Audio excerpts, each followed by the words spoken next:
Hey, what's going on, guys? Welcome back to another Flesh and Blood stream. I am very glad to be back. It has been a long week away. Had to go to out of town for had to go to Wisconsin for work. But I did get to be on Second Cycle Fab stream, which was really cool. I was actually pretty excited about that. Getting to hang out with Robert and Chris and Ben and Jen from one of their local card shops. I've been playing some UPF on Sunday night. It was pretty fun. It was pretty cool. And they got headbands for me, which was really cool. They bought headbands for everybody to wear, which was really fun. I really enjoyed it. I had a great time. But I've been gone. I'm back.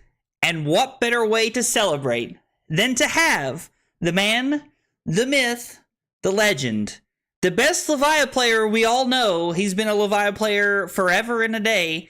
He does the best coverage in the space. He wins every event he shows up to that I've ever seen him play at. Ethan Man Sant. I think his name is Van Sant technically, but we all call him Man Sant. So I'm pretty excited that Ethan's going to be on the stream tonight. He's going to teach me how to play Levia. And so, just as a disclaimer, I tried playing Levia a little bit before the stream tonight, just to see how much I could figure out of it. And yeah, Levia still doesn't like me very much. So we're gonna try it. I am excited. Brad said I played some games with this deck list last night and struggled early on when all my cards had the banish 3 random cards. Yeah, so I think you have to set up early game and try to find cards like Swing Big and other cards that don't require banishing early on. So I'm excited to see what Ethan comes up with, because every time I've ever watched Ethan play Levia, he makes it look like a masterclass. So I'm really hoping I can pick up some good stuff tonight. I'm pretty excited. All right, speaking of Ethan, let's give Ethan a call.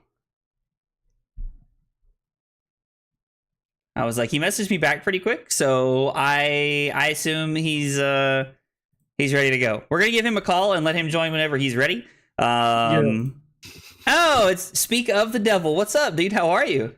Hey, I was watching the stream, and then Streamception. You were like, "I'm gonna call him right now." I'm like, "Oh, I wonder when he's gonna call me." Oh, he's calling me right now. And then there was the delay. Yeah, I love it. Yeah. Absolutely, man. That's hilarious. Are you gonna use like the webcam, or should I just turn it off? I can set it up if you want me to. I hadn't planned on it, but I was like, if you want to turn it off, that's fine. I was like, but if you want, I can set it up and use it. It won't take me just a minute to throw it all together. However, Nope, we'll just look at your pretty face. My hair is messed up from walking around in the wind. It always is. Walking around in the wind. All right, I like that. I always assumed that you went for like the messy look. I assumed that was like what you were going for, what you wanted when you put your hair together. Well, yeah, considering I've never actually put my hair together, then I guess that means it was intentionally messy. I don't know, man. I don't know. I didn't grow up with curly hair, funny enough. I like literally got curly hair when I was like 18. I don't know what happened. Okay, so, just out of nowhere? Yeah, so I didn't grow up with like, a mom or like siblings or anything to like help me take care of it. So we just kind of let it do what it does. I mean, hey, whatever works, man. I was like, I never would have thought that you didn't put it together. I always assumed that you did. It always looks very, very kept when you do put it together. So I would take that as a compliment and roll with it. Sweet. Okay, I'll take it. One day when I get a headband, though, we're changing the whole look. Dude, absolutely. Dude, I'm telling you, headband changes it all, man. Like, people look at me funny when I wear it to events, but I have truly come to love it. In all honesty. Mm-hmm. Well, cool. I heard your intro, and just first of all, honored to be here. These co-streams are. It's just so nice to have like someone else do some of the legwork and planning, because my content journey has struggled a little bit, but I promise you, it's not because I'm doing nothing. There's just a lot of meetings and prep work and personnel to deal with and stuff with a lot of the streams, and we've got a huge one coming up with US Nationals. Oh yeah. And there's like a lot of prep going on with that. So yes, there's just like so much inconsistency now with any of the content I want to do, that I just kind of gave up on regularly streaming, because one week I would just be literally gone, and then the next week, like, I was home for 2 days. So it's like, what's the point of making a schedule? That's fair. If you don't have the consistency, it's tough to do. And I'm gonna be honest, I think I can happily speak for everyone here when I say that you get a pass because of all of the content that you put out for us at bigger events that, like, let's just be honest, really wouldn't be possible at the level it is done at if you didn't do it. So I think I speak for everyone that watches this that you get a pass. Thank you. In that department. Thank you. Well, yeah, as long as everyone keeps enjoying the coverage, then it is worth it, because some of these events really just are a blast. Like Battle Harden, or it wasn't even a Battle Harden, it was ProQuest Montreal. Literally $0 of prizing on the line, and that freaking thing ends up having like more viewers than any calling to date. Like, dude, you just never know with these things. So if you give it your heart, if you give it its all, like every time, then yeah, just sometimes the community shows up and rallies like that, which is pretty awesome. I tell everyone, and you may have heard me say this before when I've been live. I say this in like, as far as like the community is concerned, the 3 people or groups that keep the game together, in my opinion, like.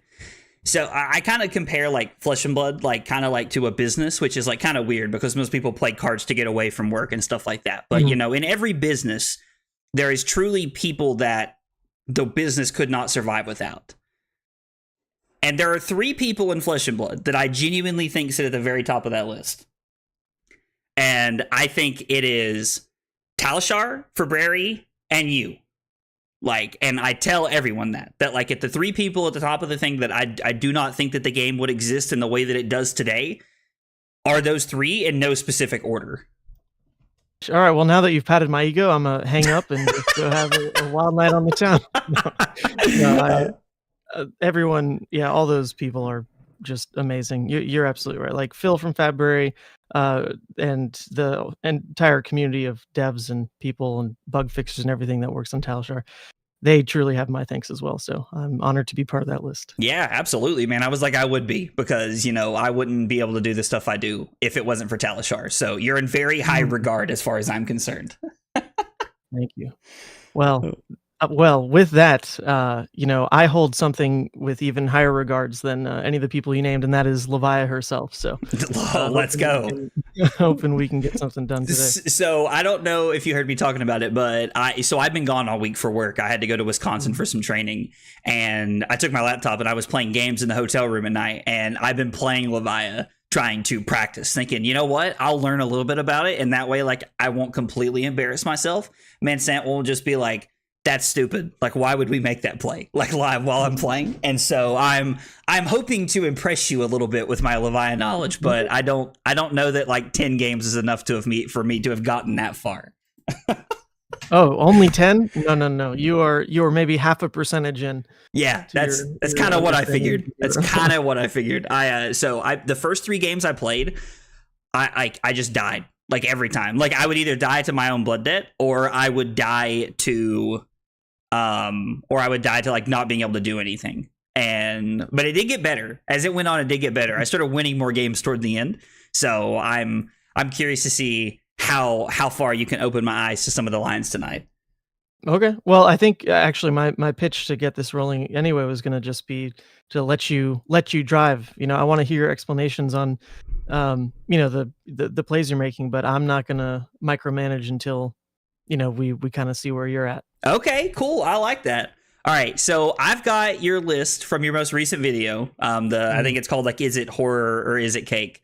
And that's the list we're going to be playing tonight. If you guys are watching, at home, you can hit ! deck and find the link to Ethan's most recent list that he put up.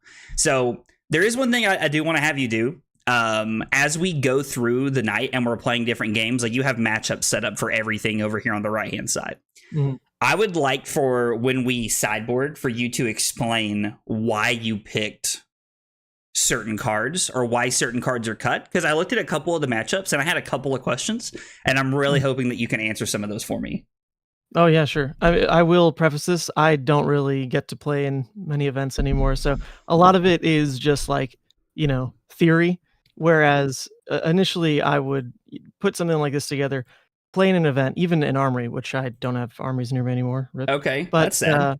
I would go to an event and then come back with all these learning moments, right, and retool things and just have this happen like again and again within like a season. But unfortunately now I play in like maybe one event per season, but the track record recently has been pretty insane. So I think okay. I was like, dude, every time I see you playing an event, you're winning it. Every time I see you, yeah, dude. Everybody says like, man, Sant is the GOAT in the chat, dude. No, absolutely. Unfortunately, the last event I lost in top 8, but a Levia still won at the last event I was at. Shout out to Casanova. So I was like, let's not talk about that. That's still too soon for me. We always want to go second, right? Oh, wait, you got second at that event. That's right. Damn, dude, that's the stream that the entire universe is missing because we got thrown out. That's what I'm saying, right? Okay, so into new, if they go first, anything that like they're going to throw damage with stealth and then banish your cards anyway. So actually in this matchup, I do prefer first. Okay, I guess I talked too much. Our opponent left. All good. Okay. Yeah, into new, it's different because generally, like I want to go second, but because of the way the mechanics line up in that matchup, going second just means you can end up starting with like blood debt instead of cards in graveyard. So you do want to go first. That works. Okay, so all of the equipment makes sense to me here. Like, I feel like picking when to give Husk is probably a little tough in this matchup, but so let's look at this. We don't want beatdowns. Cut Sin Packing seems good. They're a deck that blocks well. Smashing Performance makes sense. I had to read this card the other day. I didn't even know what this card did until I saw it the other day. But why did we not play Ghostly Visit? This seems like a card we could pair really well with Howl from Beyond. So generally, Howl and Ghostly are not like they aren't really trying to play off each other, but you definitely can run it in this matchup. I think so. This list isn't like the most recent of what I've personally been playing, but I have been playing Ghostly in this matchup, so I would just toss it in, honestly. Let's do it then. 61 card special. I love it. I normally run it at a clean 60, and generally right now I'm only at 2 snag, but there's 3 in this list, so we might as well keep it in. Okay, that works. I guess it's just a Rumbler here, and yeah, we just have a card to Arsenal this way. Okay, so like I said, I want to let you make a lot of the early choices, and then I'll kind of be able to fill in as we go into more games, like where your thought processes are potentially lacking. So No. for this game, I want you to just play it out, and I will be here. That's terrifying. I feel like I'm completely being judged right now. All right, so I would throw this. No, I would pitch like this and hope that we can keep the Endless Maw. Ooh, that sucks. That's not a great start to the game. So my thought process here is that I'm throwing this because I want to start filling the graveyard. Like, I want cards in the graveyard for what we're looking at here. Also, you can see my screen in Discord, right? Yeah, I'm watching. Okay, live. Perfect. Okay, well, so just generally on that kind of play, I would just read the text of Deadwood Rumbler a little bit more closely before that kind of play, because if you discard a 6, you are forced to banish. It's not a may. So with Deadwood Rumbler, like, it's not really graveyard. It says banish. Fill. I thought you may. You may banish a card. No, okay. Yeah. So generally in that position, it's not really graveyard fill because you're forced to banish, and it also starts your blood debt. So as a turn 0 play, that's something to look out for next time. Okay. All right. So if we.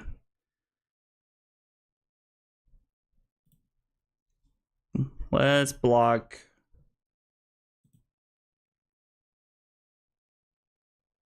No, let's block Savage Feast. I like blocking here. No, truly, for this game, treat me as just a stream viewer right now. Just a stream viewer. I want to soak it in. Talk to your chat. All right, I can do that. Sorry to bother you, but I need help with Zen. I don't know if I should take out my pouncing keys and add something else like spinning will kick. So, in all honesty, I haven't played a ton of Zen. From what I have played, he kind of feels like an off-brand Katsu, which I know is a very unpopular take. A lot of people don't agree with that take, and I'm not saying that Zen isn't doing very good things, but there were 2 Katsus in the top 8 of the ProQuest Plus in Montreal this past weekend. So I don't know that. This is interesting. So I don't know that I would be able to give you the best advice if I'm being honest, but if you wanted to like send me a list or something in Discord, I'd be happy to look at it after the stream and like talk about what changes we might be able to make. Man, Sant has an updated list and isn't giving us the sauce. He did say he had an updated list. I don't think he's necessarily hiding it from us. He did say that. No, in the legal Levia, the whole community there is like kind of talked through some things. So it's really like no big change. I think right now I'm just running like 2 snag. And then I forget what I put in instead. It's like very minor things. I do believe in the core of this list. Okay. So, see, this is like where my big problem comes in with Levia, because I don't want to block with Husk this early in the game. That feels like a mistake. But if I give Marauder, Apex, and the Hoof, we can throw 6. We could actually just throw down an Arsenal to Shadow Pete, I guess, if we wanted to, but this seems like a card that I wouldn't want to Arsenal. I mean, I guess I'm mostly looking to get value off of this card with Art of War is the best play for this, but I also want to play this card.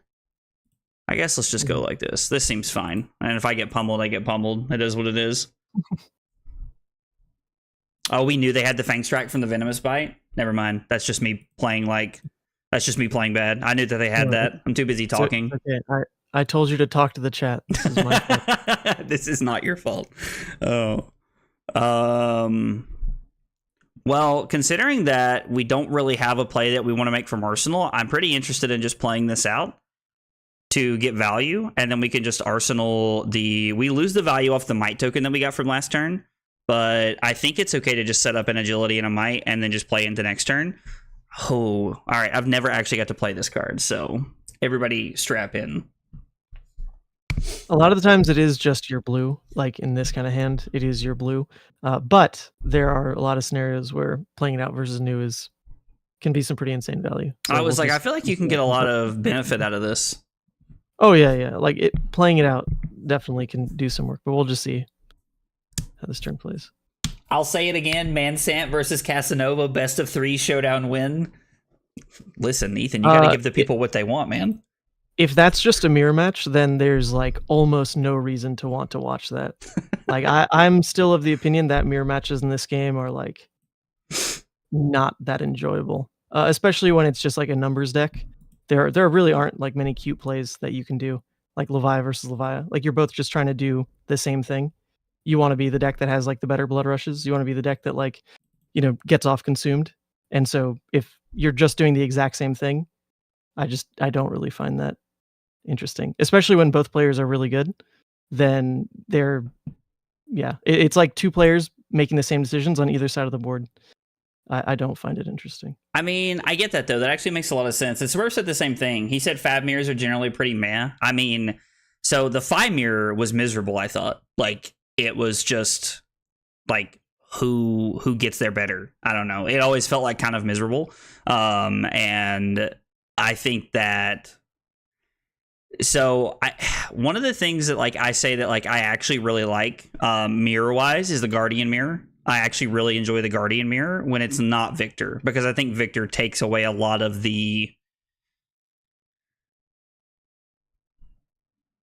Victor takes away a lot of the like it adds a lot of like variance to the game that I don't like. Kano mirror is peak fab. Interesting. What'd you say, Ethan? Sorry, I didn't mean to cut you off. Oh, well, whoever said the Kano mirror, that actually is quite true. The Kano mirror is really interesting because it warps the way the entire deck is played.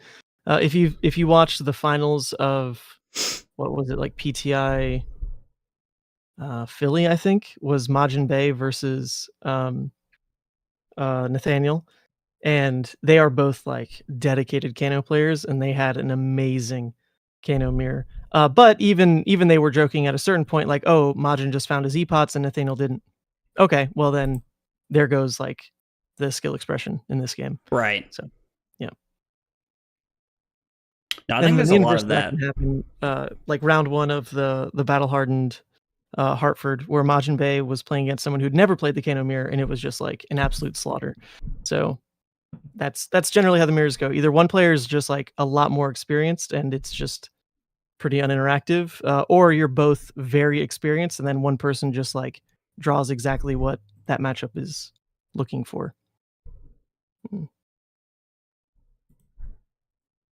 Did they just give this go again because they banished a Command and Conquer?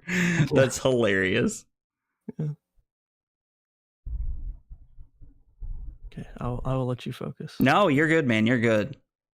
This does not seem like a fun matchup for my experience, but I was at a couple of games I played. This seems very unfun. I think generally this matchup goes Levia's way more than it does New's way, but it is contingent on some decisions that were already, unfortunately, not made. You heard it here first. We're not even halfway through the first game. This matchup is very delicate. We'll just put it that way.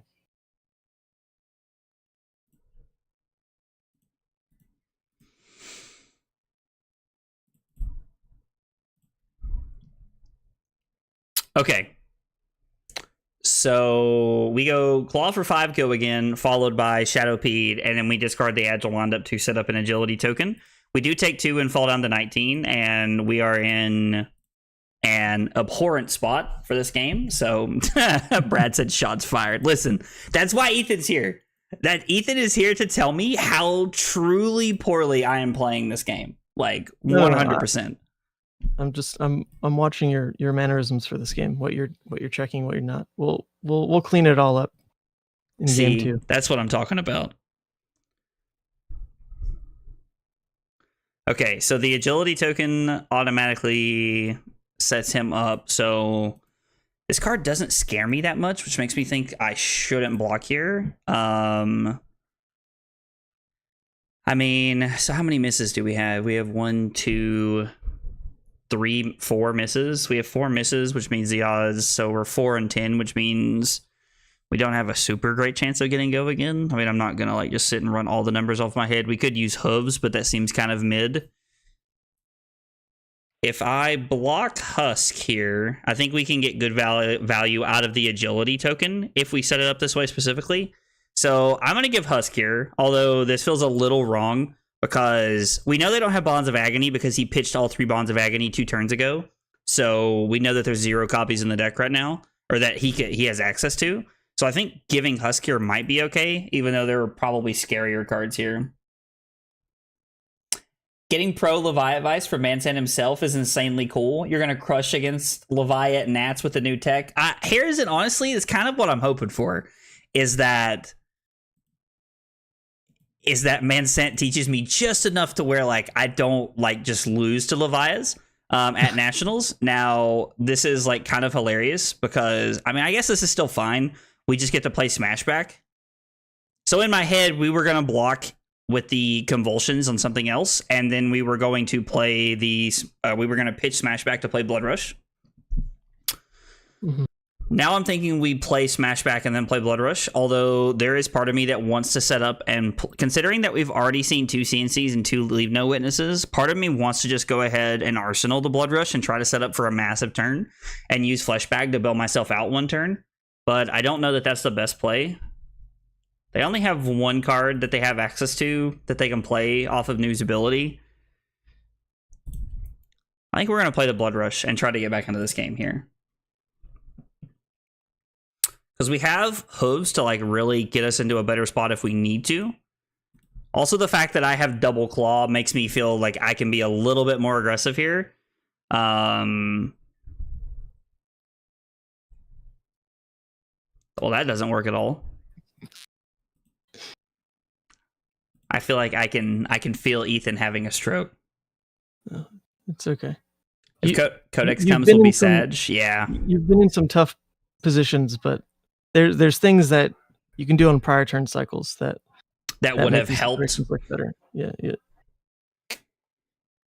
That is one thing I really enjoy about Flesh and Blood, is that, like, as a whole, normally there is something you could have done somewhere to have given yourself a better turn, like set yourself up better in some fashion.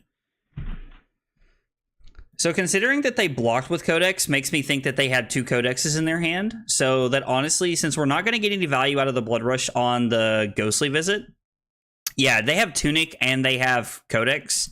I am 100% thinking that they have a Codex in their hand. So I think instead of running this out, I'm just going to go to 14 and I'm going to Arsenal this, knowing that we can try to use the Agility next turn to set this up and maybe make a better play here.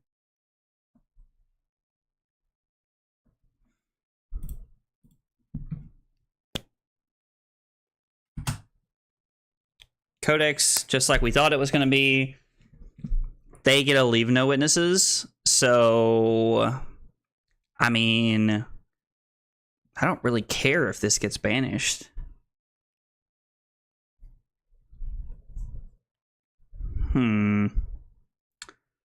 This is an interesting decision. So, we could block Beast Within, take 1, go to 13, which I think taking 1 and going to 13, that does stop us from flipping, which is a little scary, but I also think the game, like, I think if we flip, we're not really going to win the game. This feels like a deck that could just fatigue us if they wanted to. So if I block 3, I can take 1 and banish the Ghostly Visit, and then I have access to Boneyard Marauder from hand for 7, go again because of the might, then throw the Ghostly Visit, and we get to turn off Blood Debt, Arsenal the Command and Conquer. We could also just block 6, throw Command and Conquer for 7, which is not a bad line, but we're not turning off Blood Debt, which is a little unfortunate. Maybe it's better to just block 6 and keep my Arsenal on the top of the deck and save my flip if I want it. Okay, they're just going to Flick Knives one of these away to stop the flip. That's fine. I also think it's interesting they're running double Mistblade into me. I wonder if it's so they can flick 1 early and then they can flick 1 late so they can have their combo set up. Probably.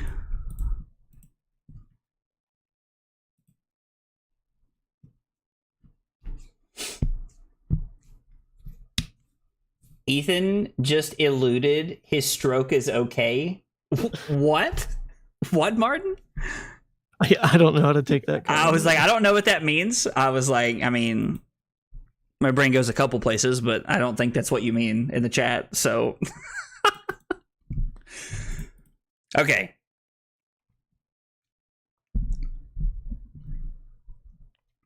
Well,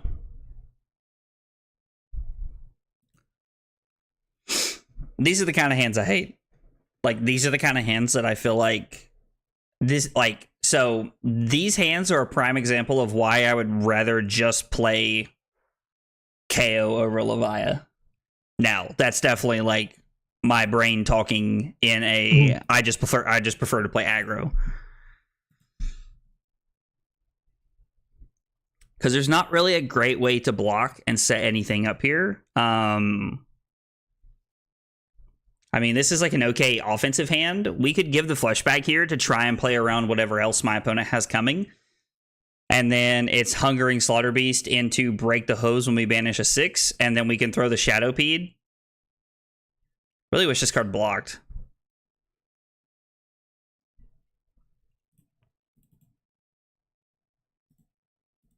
Maybe we slow them down just enough to get back into it. Aggro Blaze prefers to play aggro. Yes, absolutely.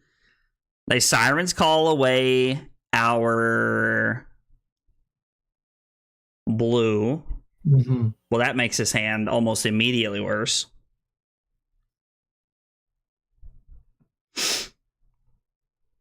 So one thing to note at this point in the game, right, is in this kind of position, drawing up the sequence of hands feels infinitely worse because one of your safety nets is gone, right? One of your safety nets being the fact that you're consumed in most other scenarios. Oh, sure.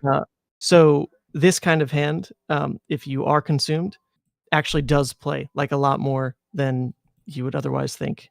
But because you're forced into decisions now, because one of the best parts of your deck is not active, yes, I do see how it feels like the walls are closing in. But that's why Levia is more of like a holistic game plan deck, where every decision is very contingent on like setting up like an arsenal here for your expected next hand, making defensive plays like around life thresholds on a flip turn, and things like that. So don't fret too much right now. I know we're in a terrible spot, but it's okay. Let this one play out, and we'll shore it up for next game. So that, like, what you're talking about is 100% like that's why I know that other people do well with Levia and I don't, because another one, geez. I mean, I think I have to. So to be fair, in a position like this against New, she's not a deck that presents a lot of damage. But if she has this kind of momentum, then the little bits of disruption and like with the little bits of damage do kind of overwhelm the game. So I think by about maybe turn 2, it was very improbable that you'd work your way out of this game. Yeah, no, I believe that. Fair. I think that like New is 100% a hero that like puts you into a hole and tries hard not to let you out of it. Yeah, but I will note here, a lot of the so one of the things that people think is like the reason this matchup is doomed is because the graveyard can't get filled. But look at the graveyard right now. That is just not actively how the game is going to play out, and we haven't even really done that much to proactively fill the graveyard. We didn't play any Art of Wars out. We only played like one Blood Rush. No, that makes sense. The graveyard is still not really the issue this game. So just to note. Because a lot of people think it's like on that basis they just give up the matchup. But I promise you that is not the case. Maybe I'm just supposed to throw 9 here instead of playing the Art of War. Like, we could just pitch both of our cards to throw the Endless Maw and guarantee. I guess that's probably smarter than playing the Art of... Well, no, Art of War turns off Blood Debt. But there's not really a way to Arsenal here. So I guess the... No, there's still no way to... There's still no way to Arsenal here. I mean, like, unless we just draw into, like...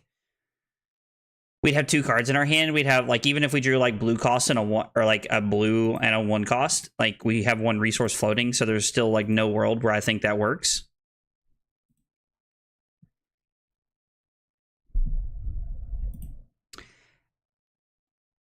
And so, kind of, to go back to your point, like, this right here, like, these situations, these parts of the games are why people like me think Levia does not do well. Like, and I think that's kind of what you were just saying. Maybe I misinterpreted, but that's what I like, get the sense that you were just saying, because playing, like, this part of the game is where it feels like I'm so far behind. Absolutely.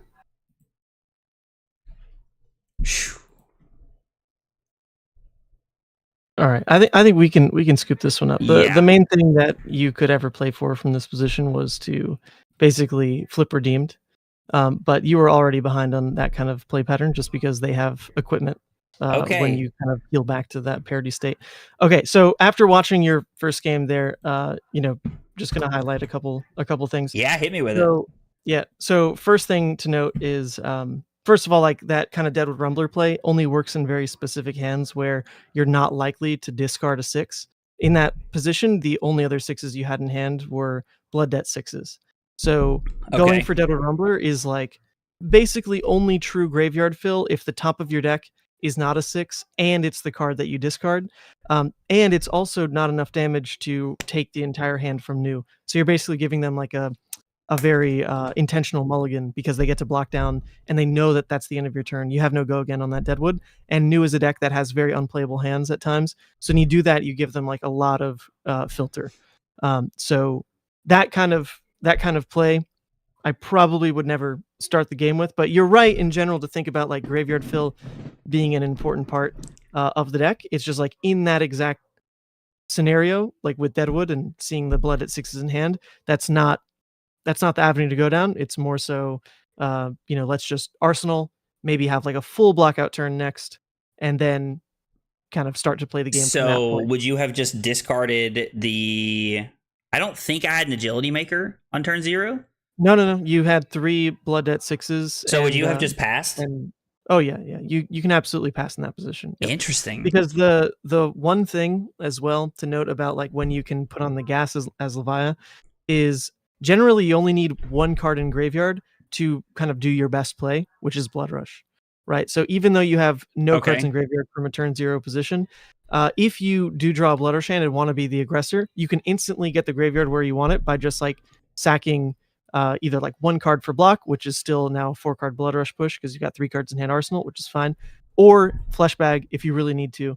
And that automatically now turns on kind of your like early play patterns with Blood Rush now unlocked. You've got 1 card in graveyard, Blood Rush goes to graveyard, the discarded card goes to graveyard, right? So you don't actually need so much in your graveyard to kind of do the best thing your deck's trying to do. Right? And then funny enough, you actually drew and discarded a Blood Rush directly off the top. Which would have been insane. I was like, being able to keep that would have been bonkers. Exactly. So regardless of like the next card actually being Blood Rush, it's about what you can do with that next turn. And what we could do with that next turn was actually not contingent on the graveyard needing some kind of Hail Mary. Well, we would have only had to have blocked with 1 card to have played the Blood Rush out, and we would have had a card in Arsenal. So, like, we're starting the game off on such a, like, much more aggressive footing.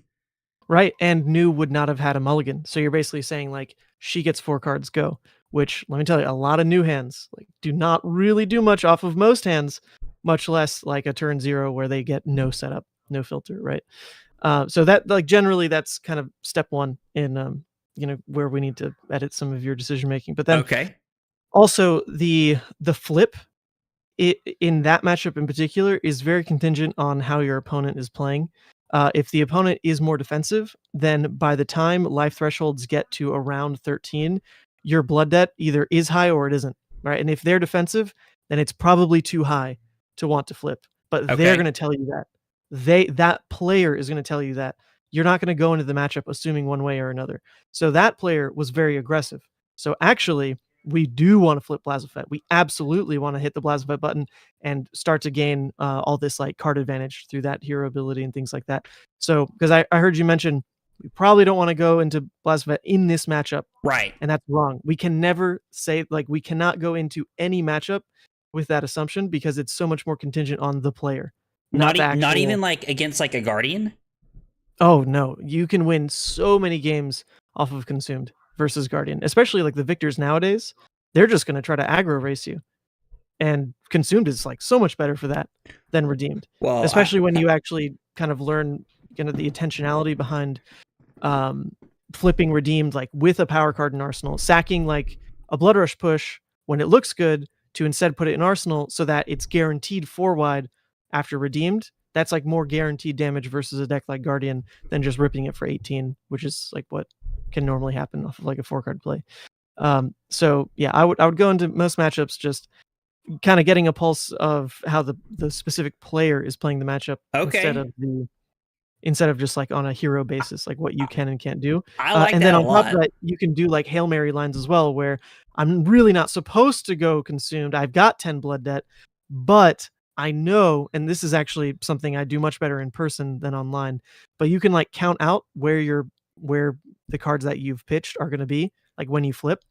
And if you know that like a convulsions is guaranteed to be drawn and not milled, or Hmm. like something to that degree, Yeah. then you can sometimes go for these Hail Mary lines just because you've got guaranteed damage like waiting to be drawn up in the deck, and you draw the convulsions, then boom, slap it on a Hydra, and you came in for 14 dominate in a matchup where like you flip consumed and you know Now you're would have making me lost the think we're game in playing 2 turns, chain but over here, you only trying need to one turn. count and Yep. make sure that we have cards left that we're going to draw into. Now that is something I can get down with. I enjoyed that Yeah. aspect of chain.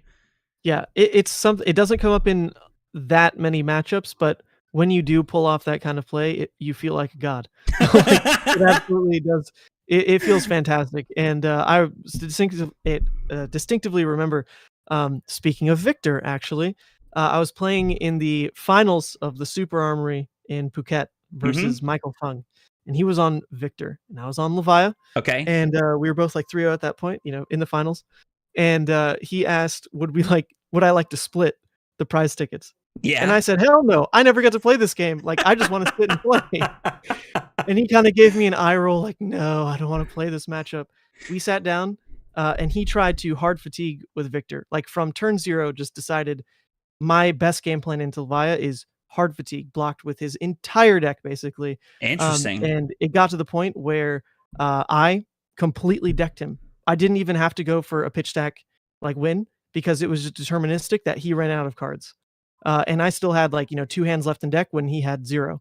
And it was just kind of a funny state, because like I knew that was going to be the way that the game plays out, because I'm not going to flip consumed. Like, he's basically banking on the fact that I flip consumed and like mill my deck out. That's the only way that this strategy works. But he Right. chose that strategy from turn 0. So I just know not to enact that strategy. Right. Well, I remember when Victor like first became a part of the metagame, I picked him up pretty quickly and I was a big fan from day one. And before you and I played, I had been playing against a lot of Levias on Talishar, and people would ask, be like, how do you feel about playing Levia? And I would be like, I love the matchup. Like, I think it's a great matchup. Like, it's close. Like I never thought I was just like slanted one way, but I was always like, yeah, like I think Victor's favored. And I remember you and I played that night, like you like stream sniped me a game and you Yeah. absolutely like battered me.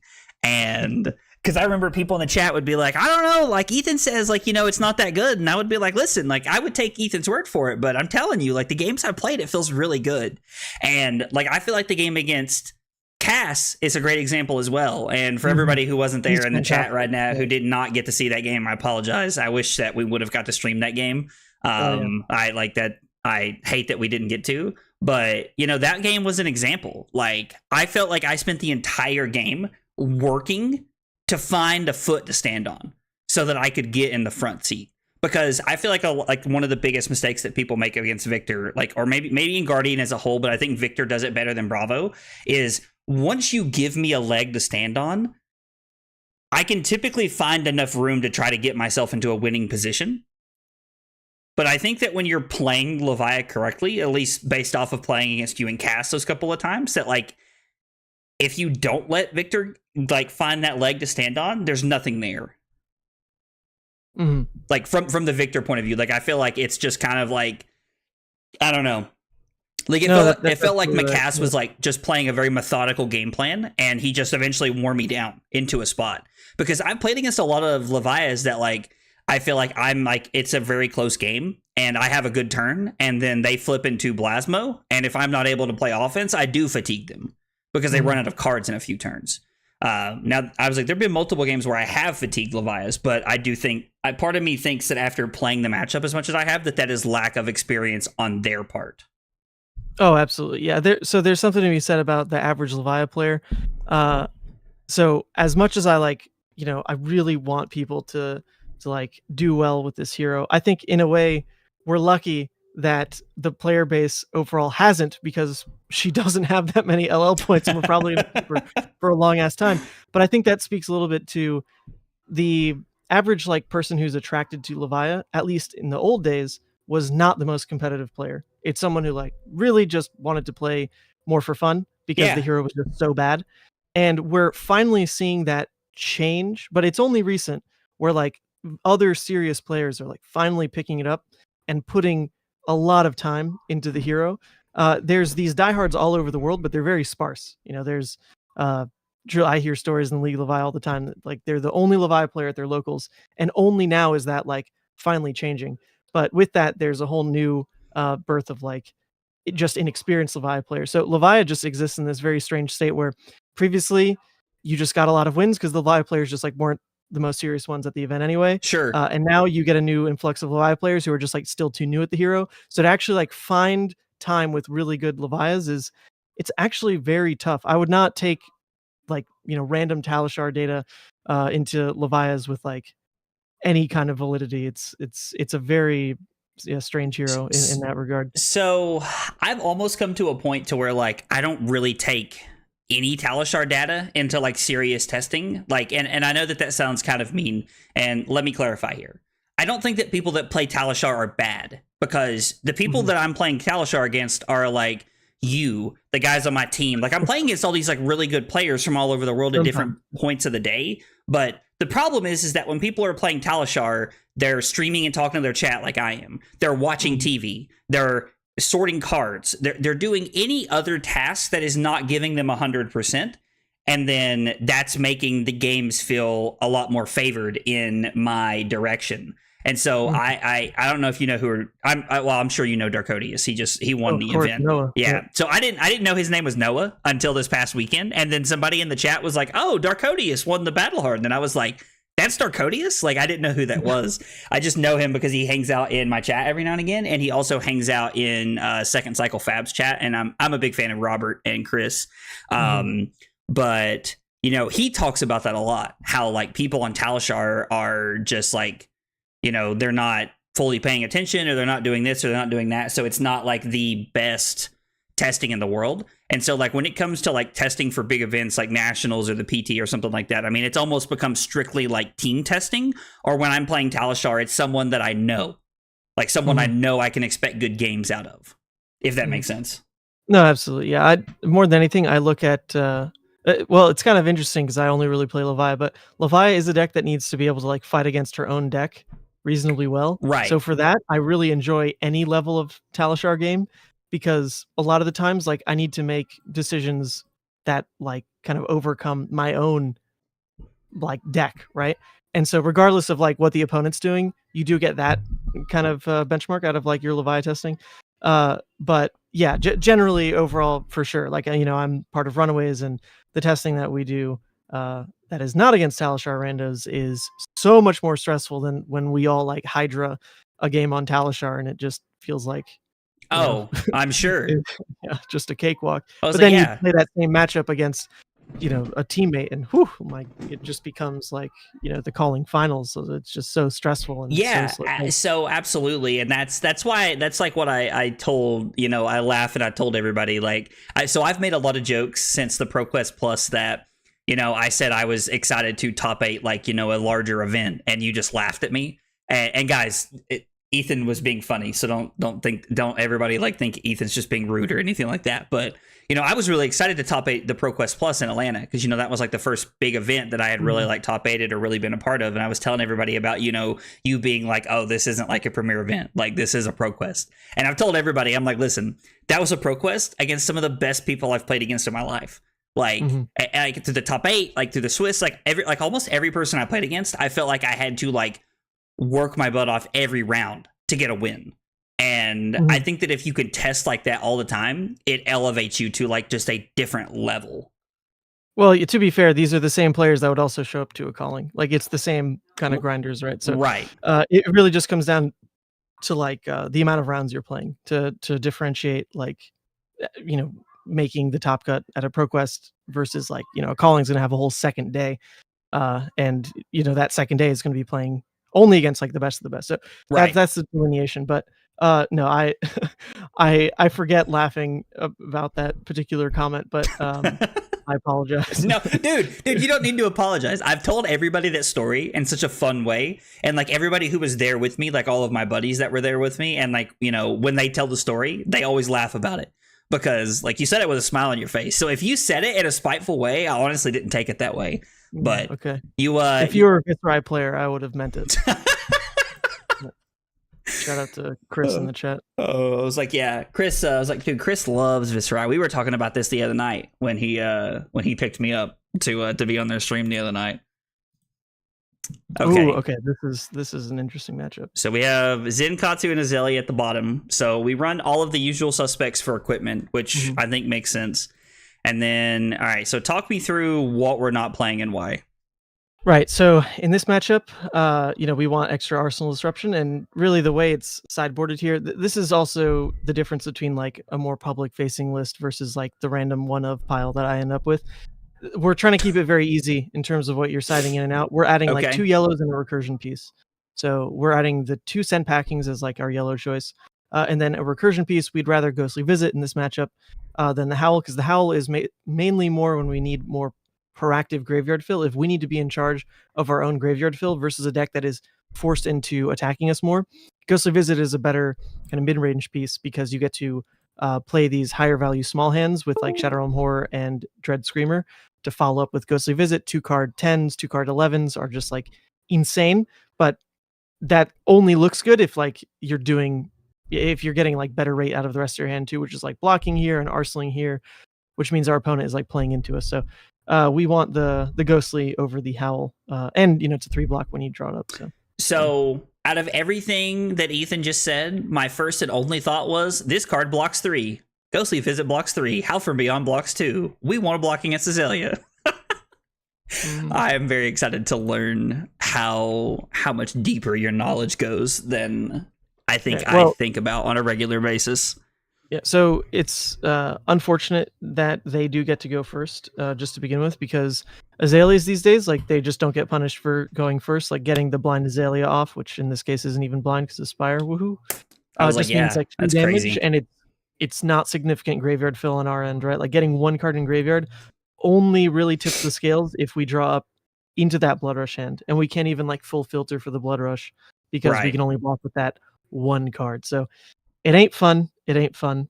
But that's kind of the one choice we need to make correctly on this turn is like which card do we block with and eat all this obscene damage. So all right, my first thought is that we're going to block with Gravel and Growl because it seems like the worst of, well, the Rumbler doesn't block, and these 2 cards seem better than Growl. So the one out we have on the draw here, well, we have like Blood Rush and Artivore are outs to like really make our hand significant. Okay. After this 1 card draw, and Graveling Growl is better on the Artivore, and one of the other cards is going to probably end up in our arsenal anyway if that's like not the turn we end up taking. Okay. So I would actually keep the Graveling Growl because the Artivore could make it playable, and instead just block with the Shadow Realm Horror. Okay. Because if we don't end up drawing like the Artivore, then our arsenal is probably the Endless Maw anyway. And a Shadow Realm Horror getting banished is just like more go again for when we flip Consumed. So. Okay. It's fine. Okay. That is... I mean, this hand gets to throw 4 and pay for the Blood Rot and Arsenal Endless Maw. It's actually not awful. It ain't great, but like I'm not going to hit on it. It also means we found the Ghostly Visit, which will come up later. I was like, that feels like it could be relevant. One of the games I played the other night, I threw this thing like 3 or 4 times at my opponent, and it felt insane. Oh, yeah. So the other thing to note is that Endless Maw in general is just like one of the most impactful things you can do against a deck that makes you block with multiple cards. Just so if we ever like find room to kind of go endless into endless, that's just like a very clear way for us to know that like we want to play into Blood Debt in this matchup, because we don't always just want to like hit the Blood Debt button into Aelia. We can sometimes be forced into off turns, and so like blocking out early could work out.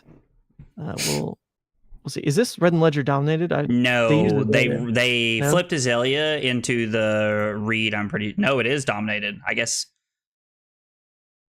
Oh, they played Reed, opted, and then Aelia, and then did this. Yeah. All right, so they're just kind of doing Aelia things, which is pretty unfortunate. But we'll block where we can then, which is basically just like the Boneyard Marauder. I was like, we're just gonna block with one of these. I mean, there's no world where we're ever gonna consider giving them equipment here, is there? Nah, like our turn is just not good enough to want to do that. Okay. I didn't know if the inertia like maybe made you think slightly differently about that, or if you were still just okay with that. No, we want to use our equipment to protect like an actual power turn, right? Okay, and I assume we're just gonna throw the Endless Maw here. Yeah, it's just the best thing we got.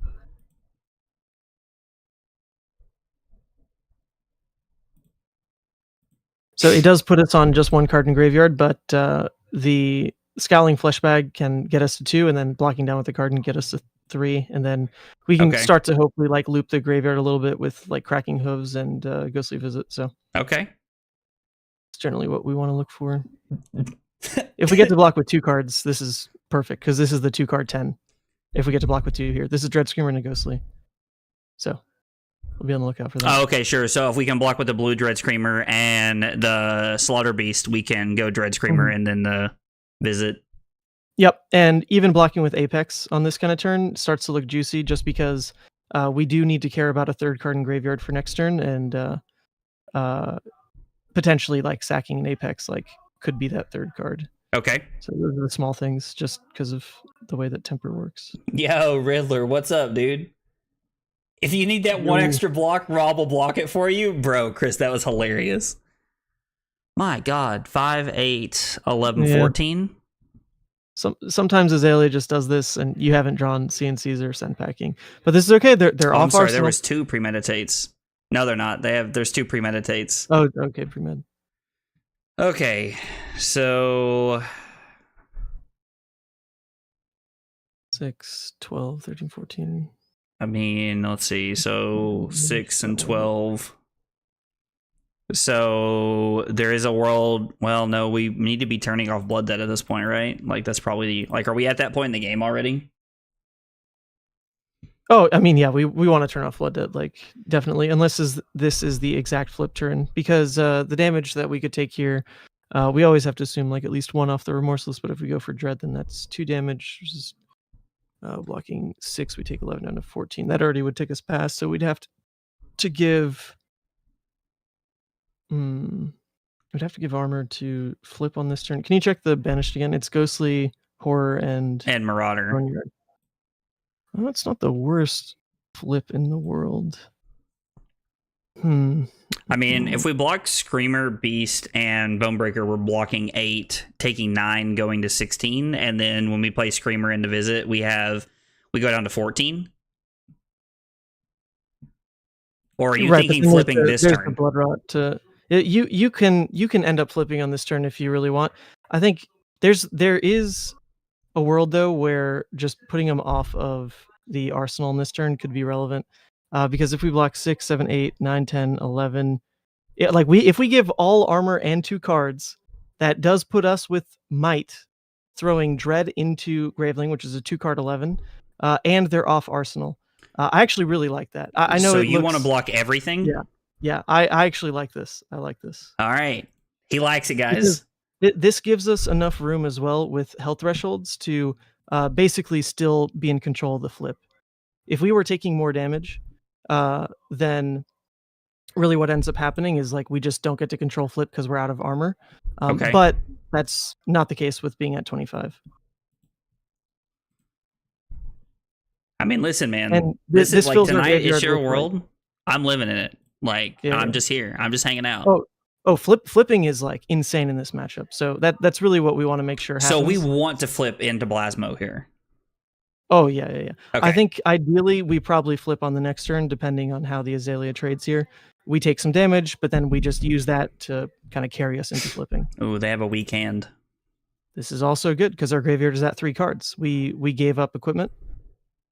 So this is still fine. We have momentum, and there's just like no real punish. This is also great. So what here? Codex means we can get back the Dread Screamer and discard the Rumbler. Yeah, this is beautiful because we get to just do the Ghostly Visit play. So get back the Dread. Mm-hmm. Yep, and then discard Actually, we don't want to discard the Rumbler. I'd rather discard the Soul Harvest. The Soul Harvest? Okay. Yeah, because we don't want the Rumbler to end up banished. It's just like not really playable. And then we're just taking 4 here, right? Like we just don't care about this 4. No, so we want to block with the Shadow Realm Horror because we can't really use it. Our turn is going to be Dread into Ghostly and Arsenal the Art of War. So just like protect the HP, right? Okay. So we're just trying to protect our flip a little bit longer. Okay, actually, this doesn't guarantee we get the Ghostly. So this could be a lapse in judgment. That's okay. We'll hit the Ghostly anyway. That's what I'm talking about. I believe. He said we're just gonna hit it anyway. Yeah, see, we hit it. And we did. You love to see it, boys. You love to see it. So this is just 5 into 4, and then we're just setting up a power turn for Arsenal. Yep. The Art of War is the kind of turn where we can flip on the next turn and then be guaranteed some kind of big push because of the Art of War being an Arsenal. So it doesn't necessarily mean like we will play it out, but it's going to enable basically any hand. We just also get the opportunity to sit on it for the flip. So it's pretty good Arsenal here. Okay. Damn it, we're just like getting fed the Dread Screamer Ghostly plays. Yeah, I know. It's awesome.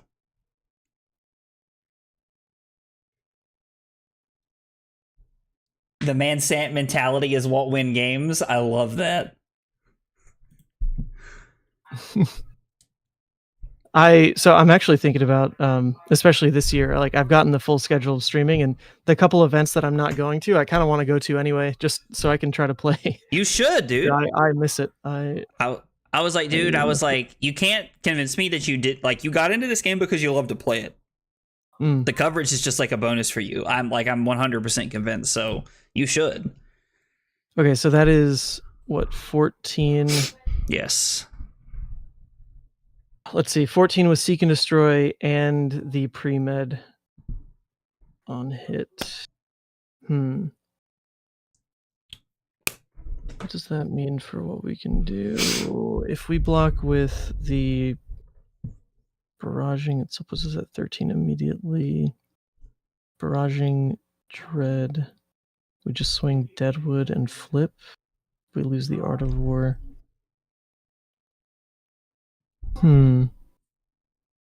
Block 6, take 8.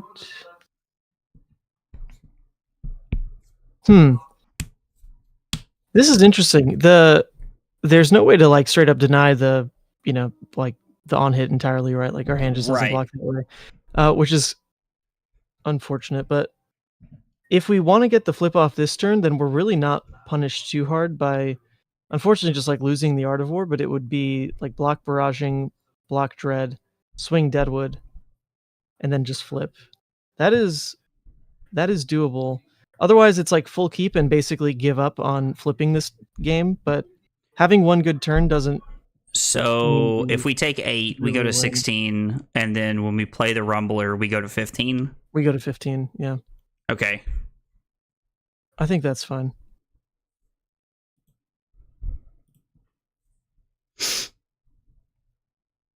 And then the Frailty doesn't affect us. The Seek and Destroy basically eliminates our Art of War. Yeah, that is unfortunate.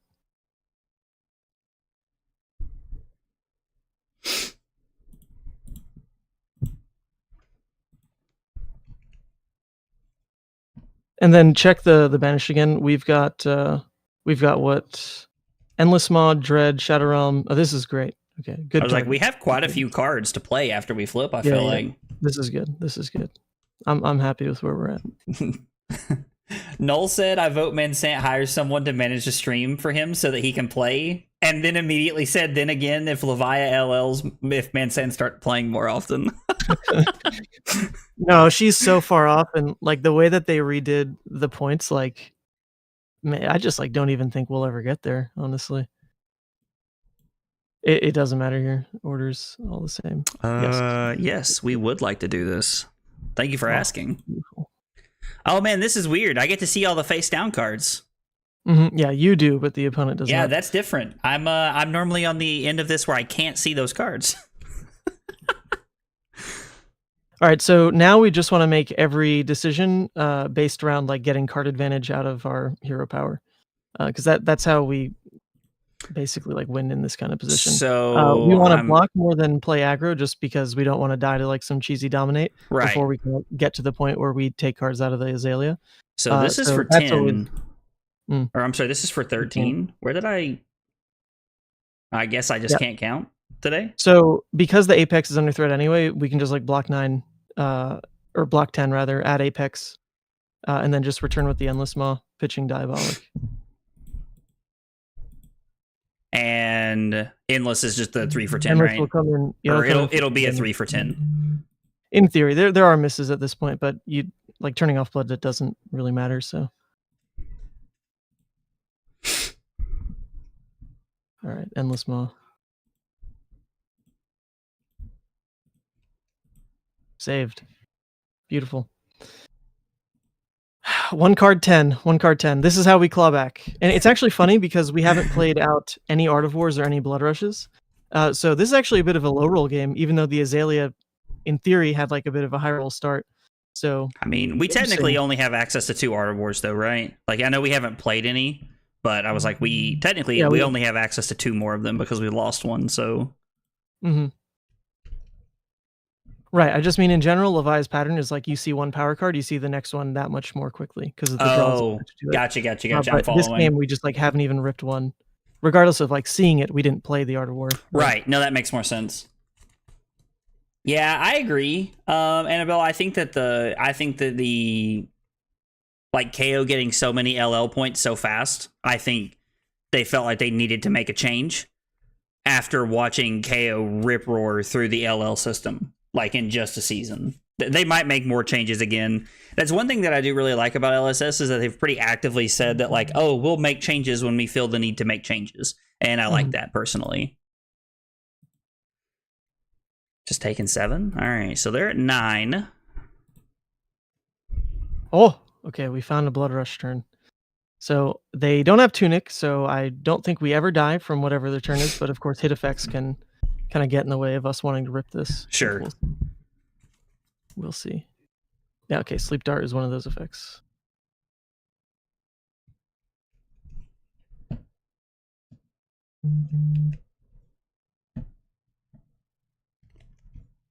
Oh, is your screen frozen? I can't see. Sorry, no. I'm reading. Okay. I'm reading the card to make sure I'm not like having a stroke.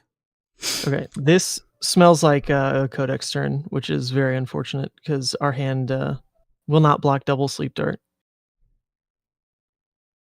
So we might just lose on this turn no matter what. Well, that's depressing. Yeah. Well, it won't be like an instant loss. We'll take Blood Debt basically without being able to play anything out. I'm wondering if this is Rain Razors into Codex. That would probably be like the best thing they can do here. I'm pretty sure it's Sleep Dart snaps. They're gonna. Oh, they already paid into Death Dealer. Yeah. Oh, interesting. Okay, so they can't get a second Sleep Dart. I thought they were gonna like pitch and have floating for, the. Yeah. So there's only 1 Sleep Dart here. So I mean, we can block with the Sin Packing and the Shadow Realm to just block this out. Like we want to keep this to Arsenal, right? Yeah, in theory, like our Shadow Pede turns into a 1 card 6, as we can pay into the. Boneyard Marauder.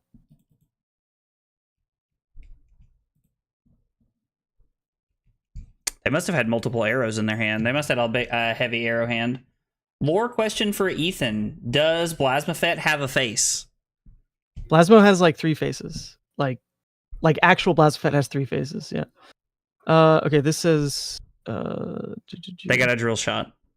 Okay, they got a drill shot. Interesting. So we can actually pivot the game plan and just like block with the Blood Rush and give ourselves another go again in Arsenal. Because we're just get like, a Dread Screamer, you mean? Yeah. I don't hate that. We could also just go for the Endless Maw. And just set up for like another like 2-card 9. Yep. But they're gonna have a 5-card hand. It won't be Tunic turn. If we keep at least 1 blue, then we can go Dread from Arsenal into the Boneyard Marauder. So we get to keep like effectively, 2-card 12, which is nice, versus a 1-card 9 and dealing Blood Debt. Yeah, I think we'll just grab the Dread Screamer. Okay, so Dredge Discard the Screamer, Shadow. we're gonna discard the Shadowpede, Yep. and then Just you because just want to we block can't here, Arsenal. Yeah, we can't Arsenal the Blood Rush anyway, right? right? Like Because of the our Codex. Arsenal's now clogged from Codex, so we just need to, always prioritize saving life in these kind of situations. Like we definitely have enough damage to win. We just need to be able to protect the hand, basically, Okay.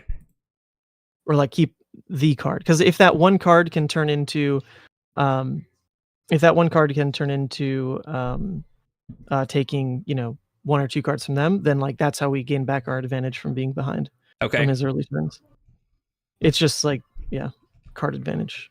So there is technically Hoping a world it's where hard we to could do. miss. It's terrifying to me. Mm-hmm. Uh-oh. Okay, well, they're going to guarantee something pretty unfortunate. That could be bad for us.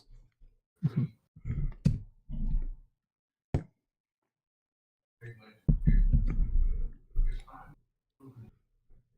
Red in the ledger. Okay, so this is where the Endless Maw would have been better, And actually. All-Star. Mm-hmm.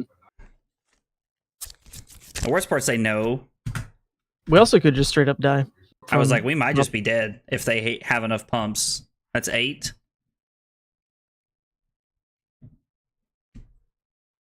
Oh, they drew their sleep dart. That's why they couldn't search it. Nice. Because otherwise that would have meant they're only on 2 sleep dart. So we can just block with Beast Within. That's all we can do. And then our turn, we'll just, play out the Slithering just to get a 6 out of hand, discard that gel wind up. Okay. Or just to get an unblock out of hand, rather.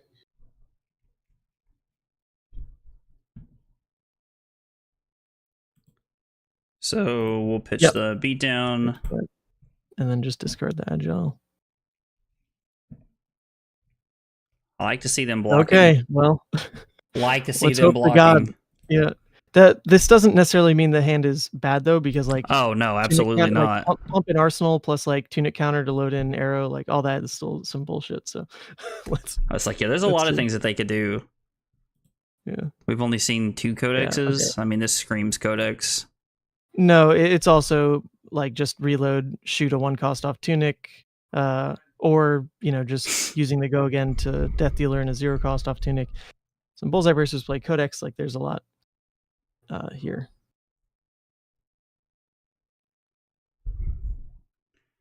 So we do just have to there's just no world where that other card doesn't kind of steal the game, unfortunately.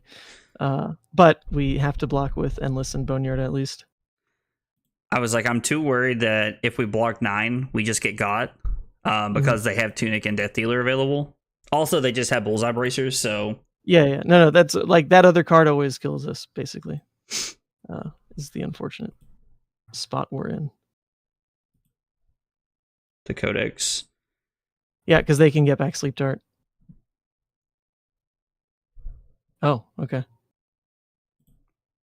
Well, that's the incorrect choice. They're letting us play a turn for some reason, even though that turn is just Boneyard. Well, that's actually crazy. They're letting us play because you can at least pitch the Slithering into the Boneyard and just come in for a 1-card 6 and do something. This game is still pretty over, but I mean, I was like, this game feels like it's definitely not going our way right now. No, they went first. They got in a ton of dominate damage. They had the. I was like, they dominated they dominated for a double-digit number. They dominated for a double-digit number, and then they threw 17 at us. I think was how the game started. We have not played out any Blood Rushes or Artifours. Is the other part of this. Yeah. So that's okay. I think every decision other than the Endless Maw was basically correct. Yeah, the Endless Maw would have been really good. The turn that they threw the Red in the Ledger at us. It wouldn't have changed the outcome of the game because they still have a pretty hefty padding of life. But sure. It's just the micro decision of, what arrow have they played? What haven't they played? Oh, they still have more reds. Right. So let's pick a card that plays around red, yada yada. Interesting. Okay, that's why they didn't blind. Yeah, I'd say this matchup, if they go first and do exactly what they did, is very hard. It's still winnable, as we kind of saw play out. But yeah, they definitely did the Aelia thing like one too many times, and we saw no power cards. Yeah. So it's going to be what it is. But you can kind of see how the card advantage. I was like, that part of definitely Consumed was felt a supposed to lot play better out. that game than it did the first game. I will tell you that for sure.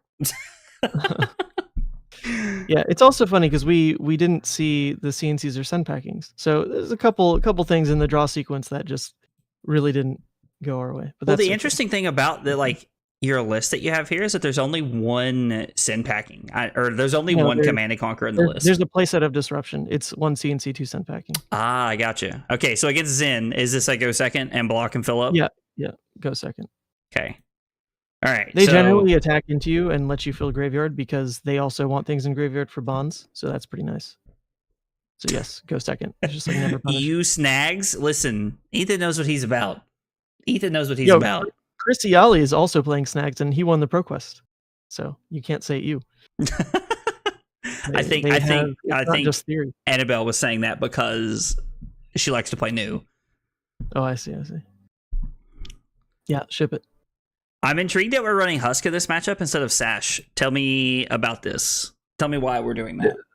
This is a consumed matchup, and protecting your flip is the most important part, and just having more agency over life thresholds with Carrion Husk is like that. You get more value out of the generated like card advantage that consume gives you versus like the one extra push turn that Savage Sash gives you. Okay. So you just like you want to pull off. Yeah, that's fine. I was like, I assume we just want to take one here. Yeah, that's fine. So in this kind of situation, if they just like pass from here on out, which I don't know if they'll do that, we're still set up for Blood Rush, baby. It'll be the first one of the stream. Let's go. That's right. It's the first one of the stream. That's right. And we're only an hour and 20 minutes in. Yeah.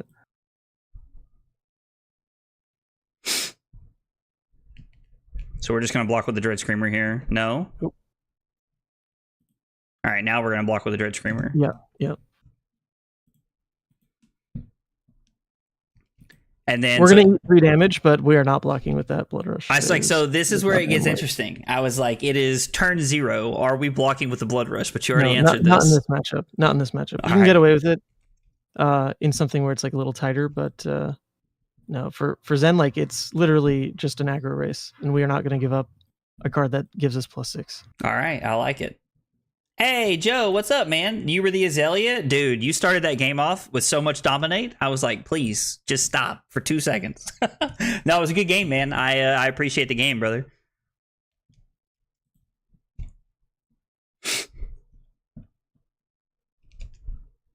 Oh, baby. Well, this is a hand that is possible to draw. I enter exhibit number 2 on why I like to play KO. They also did an Arsenal, so things aren't going too well on their end either. So you can just play out the Smashback, swing Mandible with Doomsday, and Arsenal the Art of War, and then just try to go 4 wide on the Art of War Blood Rush turn. If this pays off into a 4 wide play, it is totally fine. So are we committing to trying to make a 4 wide play happen here, or is it like strictly dependent upon their turn versus our turn? Also, are they running Tide Flippers into us? Oh, I didn't even notice that. What? That's just objectively incorrect, unfortunately. But yeah, you want to Arsenal the Art of War in this kind of scenario because it is more of it like force digs your hand. Okay. Whereas like Blood Rush is more contextual on like needing to draw up that blue +6. Art of War can like bail you from all kinds of other situations. So you want to lead with Blood Rush because it's like less contextual. And then this is so good for us. Specificities. This is just take 5, right? Well, okay, this player is just like they're just not here. Why would you not lead with Kakara? No, I agree. Maybe they're about to lead with Kakara. Oh no. Oh no. All right. Well, this is we were talking about Talishar testing. We were. Here it is, folks. Just eat it. It doesn't matter. All right, so we take 6 and go down to 30. So this is truly like why a lot of my Talishar games I've just stopped recording. I've stopped like tracking. I've stopped keeping up with because I don't want the team to read I don't want the people I'm testing with to read the log and like just see me have to put over and over and over again. Game didn't matter kind of thing. So we're going to play Blood Rush, pitching the Agile windup. Okay. And then are we also playing the Art of War? Yep, say Art of War +1, banish the Agile. Ooh. Buff, huh? Ooh, interesting. We have the agility. Oh, Dedoy.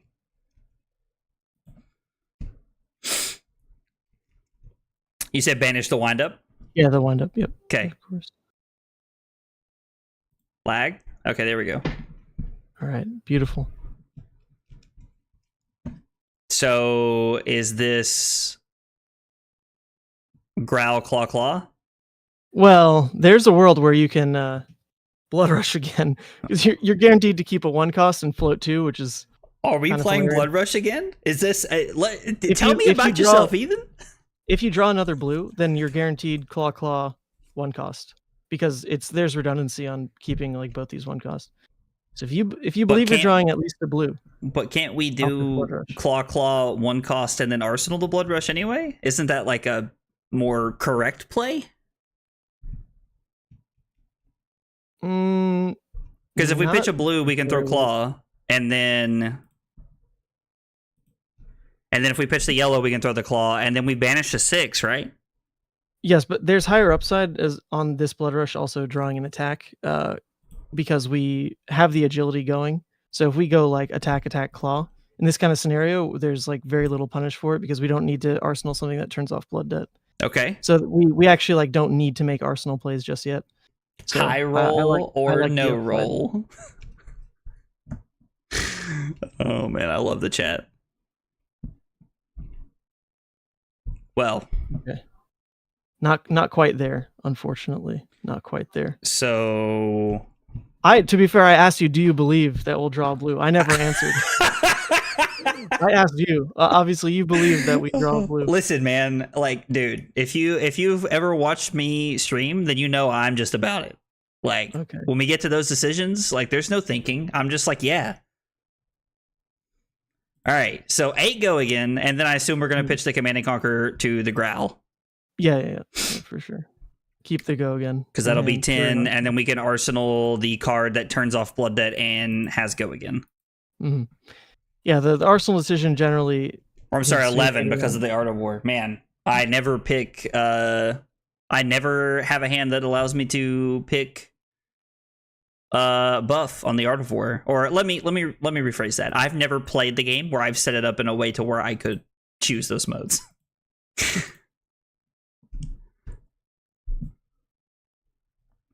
Yeah, so generally though, like on a turn-by-turn basis, what you're doing with the like kind of like above rate value that Levia has, like card per card, is letting that card value not necessarily translate into like, oh cool, I have a 2-card 9, so I'm gonna block 6 and get like 15 points out of the turn cycle.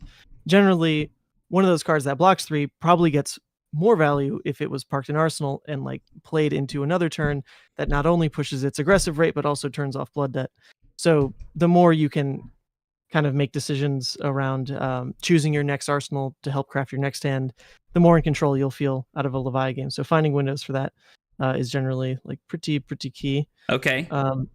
At this point, though, we don't really need to turn off Blood Debt yet.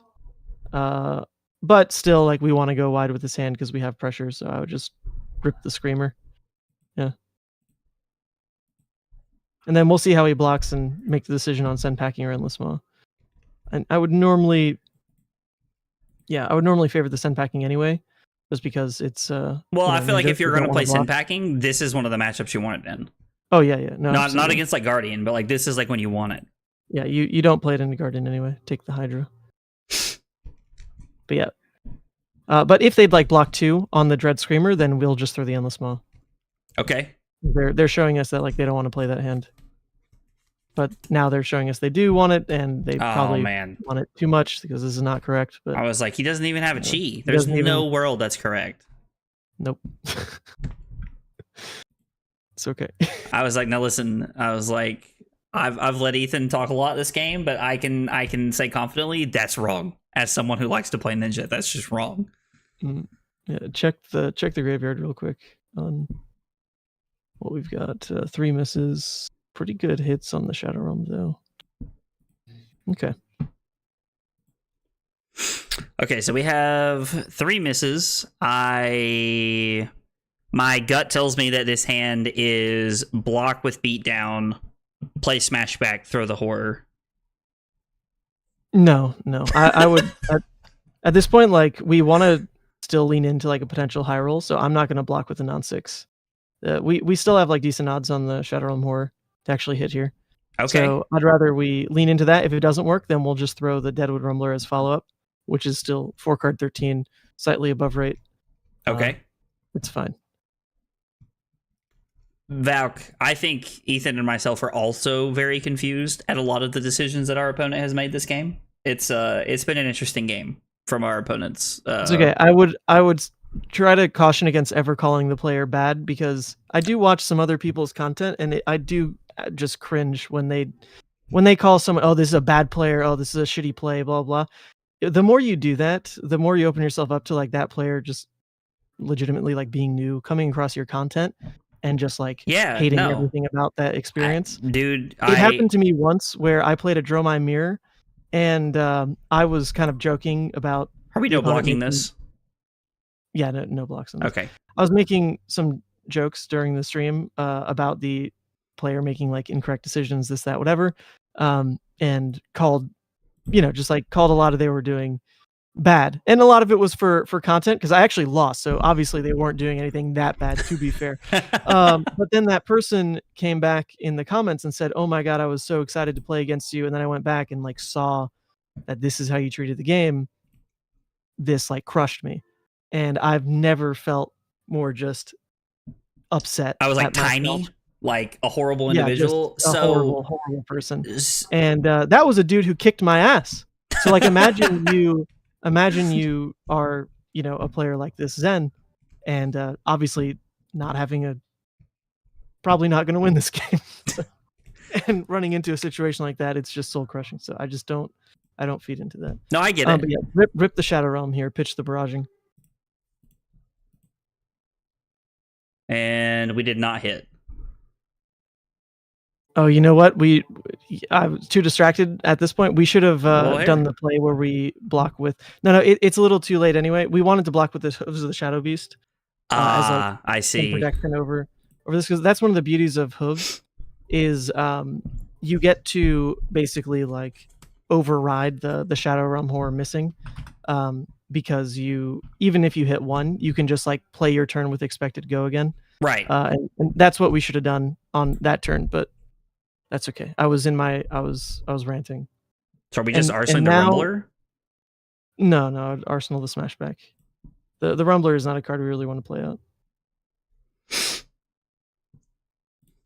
Yeah, so we should be at 20, and we should have been able to throw both of those last turn, which would have been much better. Yeah. So I think I'm going to take this opportunity here to go ahead and block with the Beast, with the Hooves, considering how the last turn played out. Mm-hmm. Mm-hmm. They banish our Blood Rush. Interesting. No need to put unnecessary negativity into the world. So I actually like very strongly agree with that, Robert, especially based off of what Ethan was just saying. I don't know. I try really hard to like not just ever say someone's bad, because I make a lot of really bad plays when I'm streaming, and I would hate to think that someone would look down upon me or like talk about me in a negative light because of a bad decision I made while talking to the chat or while watching TV or doing this or doing that. And I just don't always think that's fair. Like, I think Ethan's outlook on the game and talking, like, and especially like as a content creator, is extremely positive, and I really like that.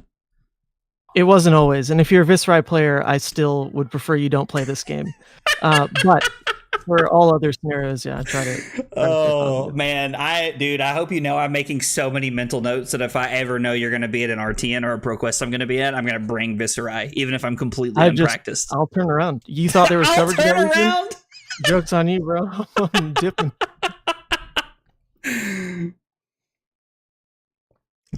You don't understand how remorseless Viserai players are. There was a period in this game where the most unplayable matchup for Levia was Viserai. It was like that OTK Viserai deck, Yeah. right? Back when like Starvo existed. No, I know. That was when I started playing the game.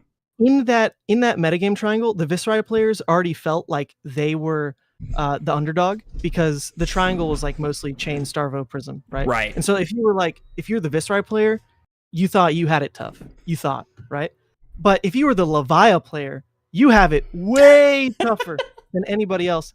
And these Viserai players were just remorseless. You'd sit down and they would act and he and haw about like, oh, these wins don't come easy. Oh my goodness, like, the meta's so hostile. Bro, I'm playing a matchup where fundamentally it's like unplayable. Like I cannot do anything. Not only does my hero suck, I can't fill graveyard, like nothing.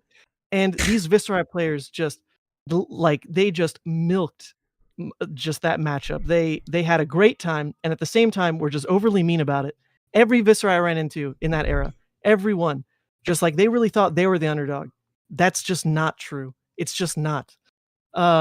Anyway, that a lot of that has carried over. A lot of that resentment has carried over into the current Viserai, which I'll admit Viserai kind of sucks, but it doesn't matter because the Viserai players are the same. The Viserai players, they're the same ones who were playing Viserai back then. Whether your hero sucks now or not, like, man, you guys did this to yourself. Fuck that hero, dude. I hate that hero. I can't say I hate the Viserai players. That is still too far, but I'll correlate it and just say I hate the hero. I did not realize that you had such a strong opinion about this. Like, I'm not gonna lie. This is great because I feel like I'm getting to like really know Ethan tonight, not Savage Feats or Savage Lands or whatever. I can't remember what the channel's called off the top of my head. I think it's called Savage Feats, right? Savage Feats. Yeah. I was like, I feel like I'm getting to know Ethan tonight, which is great. Okay, so we blocked with the hooves, and we have a tiger for 3. Reality. So honestly, I think they've undone this turn like 3 times. I'm not quite sure what's happening. So we have like 2 things we can do with this hand, though. We can either use it as our flip turn because we're kind of in that life threshold anyway, and just basically play out Smashback, throw the Shadow Pete, and flip. That's one line. We could also take more of the gamble play, which is play out block with Graveling Growl, play out Smashback, play out Deadwood. If we end up discarding the 6, then we can turn off Blood Debt and kind of like, play the next hand. It's more reliable to just go for the flip turn. And it also means we get to block with 2 cards. So we want to look for windows where we still take a little bit of damage. I was like, we have to fall to 15 here if we're going to do that. Yep. Right, because we don't need to block with the 2 cards. We can put the Graveling in Arsenal. So you're correct in blocking like the Soul Harvest first. That's the card that like never works on this kind of like flip turn. Blocking with Soul Harvest does kind of take away the Deadwood Rumbler play. That's fine. I think we'll be okay. So here we're blocking with Growl, right? No. I'm saying we want to make sure we've taken enough damage that 2 Blood Debt flips us. So this is actually perfect. We take 4 down to 15. So, like no matter what, like we want to make sure that damage happens. Ethan, if I bring my Marvel Viserai, will you sign it? I will. Chat's having a field day with this conversation. I love this. The Sharpie might just spill ink over your Viserai, just somehow. It's so toxic. Warning you now. Yeah, no blocks. Yeah, and then, okay, also, just to close the loop on the Viserai conversation, they also then got Swarming and Revel dumped on them when Levia got nothing. Oh, you talking about a Neverfest? Yeah. Oh, yeah. Like, we got Swing Big, and people are screaming like, oh, James White said it's the most, like, broken card ever printed, blah, blah. Hold up. Viserai just got Revel and Swarming. Those cards are just 5 value, and you don't have to deal with Blood Debt. You just have a card that is 5 value. Levia has cards that are worth, like, 4.5 value, but you have to play into Blood Debt. So anyway, just nothing about Viserai in that era lined up positively for me. It sounds like it. It sounds like it was the whole thing. So would you like to hear about my first experience playing as Viserai, like ever? Yeah, go for it. So the calling in Indianapolis was the first big... Oh. Continue. Okay. Was the first big event I ever went to. and my opponent, they just said got to go. All right, that's okay. Okay. Click at the top of the deck though, because I'm mildly interested. We wouldn't have milled anything. Our next hand would have been a Blood Rush hand. Okay, good enough. That would have. So we had agility, and we had just like Blood Rush set up for next turn. Yep.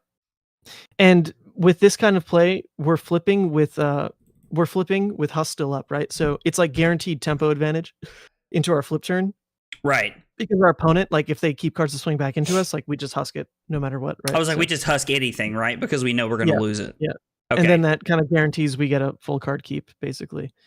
So things were looking good anyway, but continue. Okay, so Indianapolis. It's the first big Flesh and Blood event I've ever been to. And when I say big, I mean it was the first last year, January or early February? 2022. Oh wow, you've been playing that long? I started playing in February of 22. Yeah. I know, it's amazing. I've been playing this long and I'm still as bad as I am, right? It's crazy. No, I've only known you as a content creator for the past I take it back. Maybe 8 months. That was my fiance. But yeah, so I did content for Magic before. Like when the pandemic hit, I couldn't really go play cards, and I've always played cards of some variety. And so I just started like streaming because I thought it would be fun. And then I don't know if you ever played Magic or not, but Magic just kind of died for me. No. And so I'm now like just full Flesh and Blood. But so I had been playing, we went to Calling Indianapolis, and I had been playing for a few months, like nothing crazy. And I had been playing nothing but Dash because it was all I knew when I got into the game. I scrubbed out of the Calling playing Chain because somebody just gave me the deck and was like, here, play this. And I had no idea what I was doing. And in the Battle Hardened, I ended up playing Dash that like kind of pivoted between like, it had like unmovables and like stuff like that. Like it was just pivot Dash back then. And I was X and 1 going into the last round. By the way, just like I had no idea what I was doing. Like I literally played against a Starvo and I just boosted into it. Like did not play any of the items. It was a whole thing. So I tell you that so you understand. Mm-hmm. In the last round, I'm playing a win-in for top 8 of this Battle Hardened, and I play against Brody Spurlock. And this was before anybody knew who Brody Spurlock was. And he played like OTK-ish Viserai into me and absolutely obliterated me. And like the whole game, I'm reading Viserai, I'm reading the cards, I'm like trying to understand what's happening. And all I knew is that going into the matchup that Achilles Accelerator had AB1. And so I knew that if I needed to, I could pitch cards. And that was all I knew about the matchup. And I got obliterated, like destroyed. And I remember like he was super nice. Like Brody explained all the cards to me. Like he was really nice and like explained it all afterwards to me. But like that was my first experience with Viserai. What was just getting destroyed by Brody. And that's why he's your arch nemesis. Yeah, that's what it is. and that's why you've closed the loop. You took him down in the PTI event. That's right. Just in case you're watching this, Brody, that's right. My arch nemesis. What are you guys, 1-1 now? That's not bad. So Brody and I have actually played 3 times.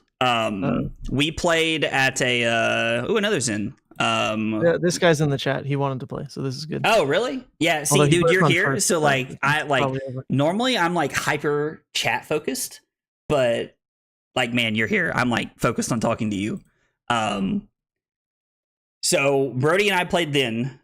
I played Brody at the Battle Hardened in Charlotte this past year in 2023. When Icelander was in and he was playing Viserai.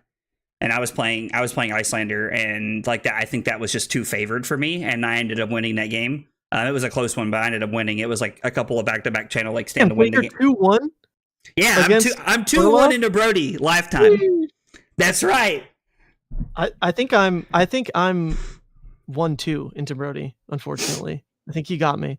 Did he? But yeah. In the times we've met, so that's hype. That is very hype. Oh. Is this just Arsenal Pass? This dude is in the chat and was fishing for a good Zen game, so I'm already terrified. So terrified. We do have like a pretty good hand though for going second. Since we're not going second, I think since we're guaranteed kind of the graveyard fill out of this hand if we say no blocks, then we're just happy with that. I would pass Arsenal the Art of War. Okay, so we're just gonna pass an Arsenal. Oh, actually, hold up.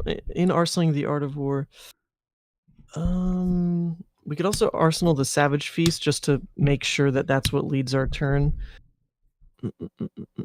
Ooh, wow. I'm not sure I've been in this turn 0 position before. Generally, like it's always Arsenal Art of War because it insulates you better from like drawing like the Blood Rush type of hand. But Savage Feast is your best card with Art of War, and like guaranteeing that that's your play is pretty hype. So let's put the Savage Feast in Arsenal because if we draw, okay, yeah, this is sick. I love it. So I have to say, I think the one thing that is cool about this matchup is that they've made a ninja that's like not on hit this, on hit that. So it's like a strict race between them for like the first time ever, which is kind of cool. Ooh, you love to see that. All right, do I block with boots here just to get it out of the way early? No. That'll come up at some point, and like the best case on a boots block is it's blocking like a tiger swipe that comes in for 4. That's like a card plus hooves, right? So okay, we can let it sit. It can also come up blocking like a Mauling Chi as well. There's like it's very minor breakpoints, but they exist. Okay, so they have 2 tigers in their hand. This one's going to be for 2 because of Shuko, and the next one's going to be for 1. Are we blocking it all here? No. Just let it go. Let it ride. Hey, Diablo, what's up, dude? Robert said casually bragging about being 2-1 into Brody. There was nothing casual about it. Tell Brody I'm talking about him. I say that like Brody's like one of the nicest people ever. Mm-hmm.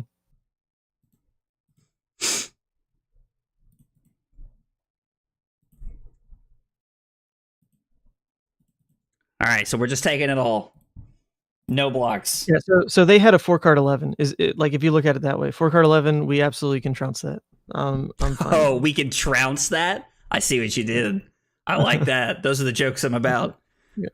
Okay. So the one thing that we could have considered is you can do this kind of play where like you Art of War and say +1 go again, and it would have guaranteed the discard on the Beast Within. But that then means we're playing out Savage Feast, drawing 2 cards, 1 floating. Like best case on getting use out of the Art of War is then like basically drawing a blue and a 2 cost, which right. I don't feel confident enough in that. I'd rather just So we're just naming go again and banish, right? Yep. Go again, banish. Banish the Beast Within. No. There's higher upside on discarding the Beast Within potentially on Savage Feast. Okay, so we're gonna banish the Endless Maw. Yeah, it's also the kind of card that once we flip consumed is like pretty high value. So are we playing Smashback and then playing the Savage Feast? Yep, let's go that route. I was like, because I don't think there's a world where we can ever just hope we don't discard that.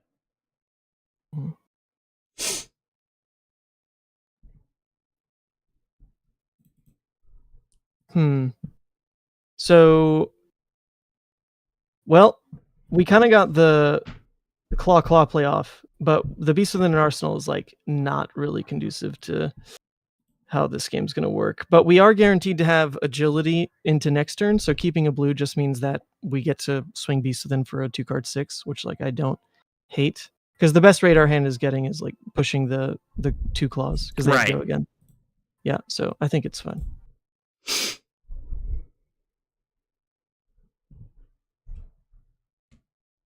Hoping to get to travel to Callings and play against some of those big name players just to dive into the deep end and see how far behind I am. I mean, it's weird because like I think that Flesh and Blood is like so skill intensive like as a game that like if you're not playing against like very solid high level players all the times, I do think you are falling behind. So I mean, like I do think there is something to be said about playing it in as many big tournaments as you can, just because of how some of the skill gap honestly works. I mean, this hand's sweet, right? We're just gonna block with sim packing, or no, we're gonna block with agile windup right here, right? Well, there's a world where we can just discard the agile windup on our turn, and then still play the blood rush. Yeah, I think in this matchup though, I still prefer the life. So Yeah, I'll just block with it instead. I was like, I assume against Ninja we want to block as much as possible. Yeah.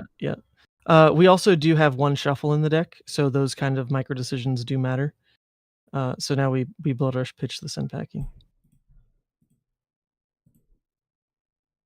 Okay. Oh, well, we got another one. Okay, so the Diabolic is now a 6, don't forget, because of the Beast Within. I mean, so which means we can just go 1 for 8 and then Claw. So we can play out the Beast Within, right? We can Claw and we can Diabolic on the same turn. So let's do that because we want to cycle out the Beast Within from Arsenal. Like that kind of has to get played out here. Right. So this is 9 go again into the Claw for 5. Into Claw into Diabolic. Yep. Yeah. Okay. Man, that's insane. Yep. This is looking pretty good. Yeah. We only chose Beast Within and Arsenal because we knew we had agility. Like otherwise, there's like almost no world where you want that in Arsenal. So that's fair. We're getting rewarded here because, yeah, like the damage difference would just be. So like normally pitching into Claw versus a second attack is normally pretty similar because you're basically turning 2 resources into 5 damage, or turning 2 resources into the attack, which the attack is normally 8. So you technically like get more off of making it a Claw, but like there's the upside gained from cycling out the Beast Within. So now we want to look for an opportunity to like use the fact that our arsenal's freed up to put something we want there. But we're not under like monumental pressure to do that because blood debt isn't really high. Okay. So this is this hand is not like the best back aggressively, but arsenaling the Blue Dread is still pretty good with the amount of 1 cost in the deck. So I think that's the route I'd look for this hand. Just like block with the Wrecker Romp, return Hungering. In a matchup where there's not a lot of on hits, you can basically like make those decisions pretty early. Okay. Yeah. And if we're blocking with Wrecker Romp, then that means we could also look for blocking with Apex. It'll give the Hungering +1, and then the other upside is if we end up flipping on the next turn cycle, then we've bought ourselves like more life to work with before that decision is made. Okay.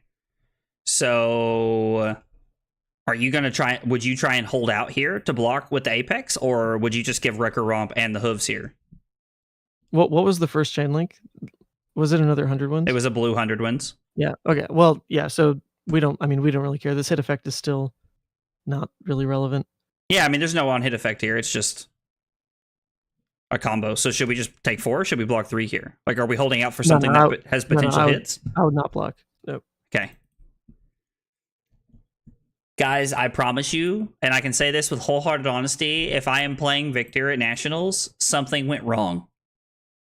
It is because I arrived Thursday night and literally just said, F it, we ball, and just pulled Victor out of a deck box. Like, I am debating not even taking it with me, honestly, just so I don't do that. Wait, Victor made top 8 at the ProQuest. Dude, stop. 108 players. Stop talking to me. You're a horrible influence. What's your other choice, like Enigma? Haven't you been playing a lot? I've been playing Enigma a lot. I've been playing KO a lot. I've been testing Aelia. KO is the front runner right now, just in all honesty. But oh, dude, that deck is so bad. I don't believe in KO at all. This Nationals format. I think at US Nats we'll see that KO doesn't perform, and then the rest of the world will catch on. Which is lucky for the rest of the world, because if too many people got baited into taking KO this season, I would feel terrible. They just shouldn't do it. Okay, we're going to come back to this conversation because you're not going to make a comment like that and then not explain that to me at some point. Right? Even if it's offline. I'm going to hold you to an explanation there. Okay, so this feels like block Wrecker Romp and the Hooves here. Wait, so hold up. This is the next Crouching Tiger, right? So it's +3. They've played a blue this turn, right? Chainlink 1. Mm-hmm. Shuko's already been activated this turn. Oh, wait, they already Zen. Do we know that that's a crouching in hand? I've barely. Yeah, no, it is. Okay, it is. So if we Scowling Fleshbag, like that's pretty high value, actually. Because it threatens to trap their arsenal, unless their arsenal is like another 0 cost. I don't think it would be. Generally, it's like. Yeah, okay, so Scowling, and then that banishes the Crouching Tiger. It prevents, like, basically 5 damage. If it really does, like, punt their turn, then that's insane. And in terms of like demanding the block out of us, if they do still throw an attack, then like we just throw the Wreck Romp at it. We still get like what we wanted out of the turn. If they don't throw another attack, then we can just play out the Smash Back, play out And the then throw Hungering, the and then Slaughtering, Arsenal and then the- Arsenal Dread Screamer. Yeah. Okay, send it. I probably have not paid enough attention to say that this is correct or not, but Hey, I love it. I'm here for it. this guy might be saying don't do that. We probably know more about this hand. I mean, I'm going to be honest. I think that's a tiger, but I am also talking to you and reading the chat. Like,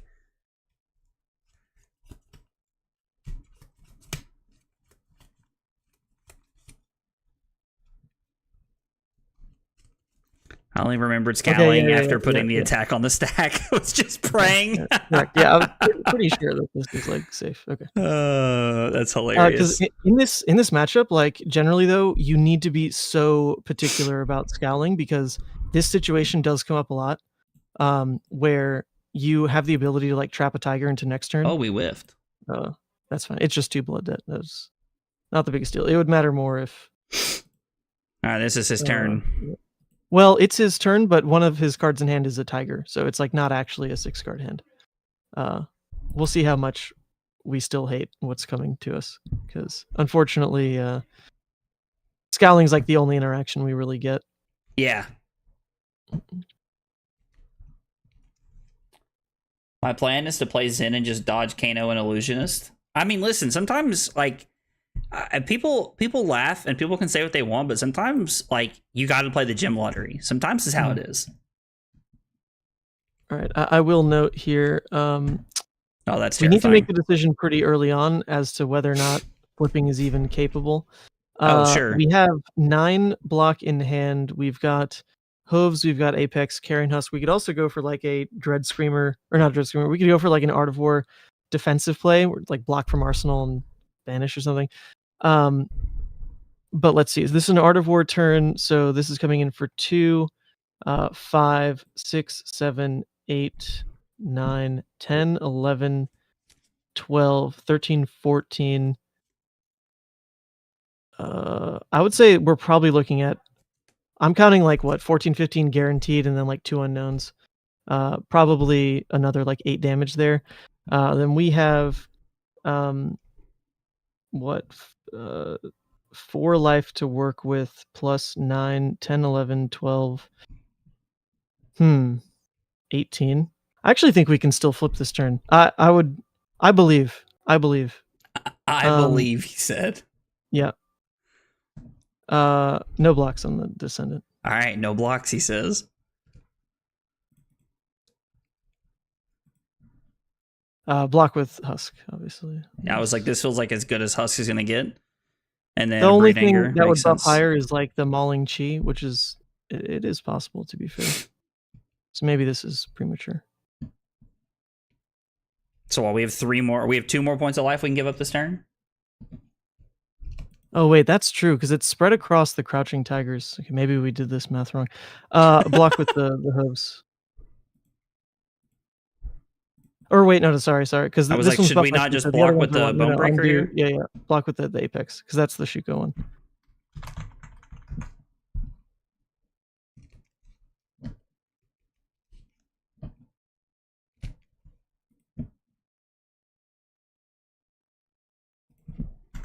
Tiger.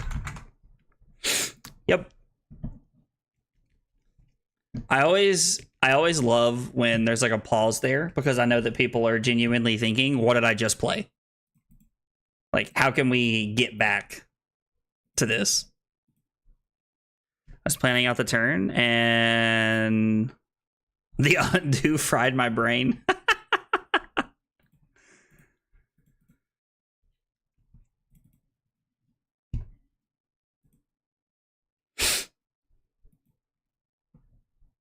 Hold up, I think my brain is fried as well because we knew this was coming. This was like shown on the combo. So blocking 5 there. Wait, I think this is why Snap said the hooves. Block with the hooves before the Apex. Oh, I'm checking out. It's getting late on my end too. Okay, so Breed Anger.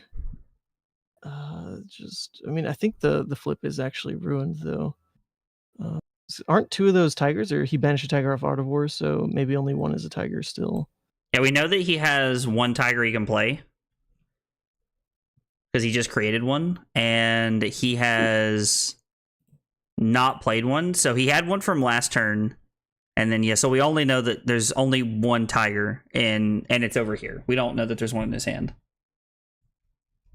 Well, there's the one from last turn plus the boots plus Zen ability, right? So one is there. Oh, the last turn. Yeah. One is on the chain. There should still be one in hand. Okay. I think it's just like totally botched anyway, though.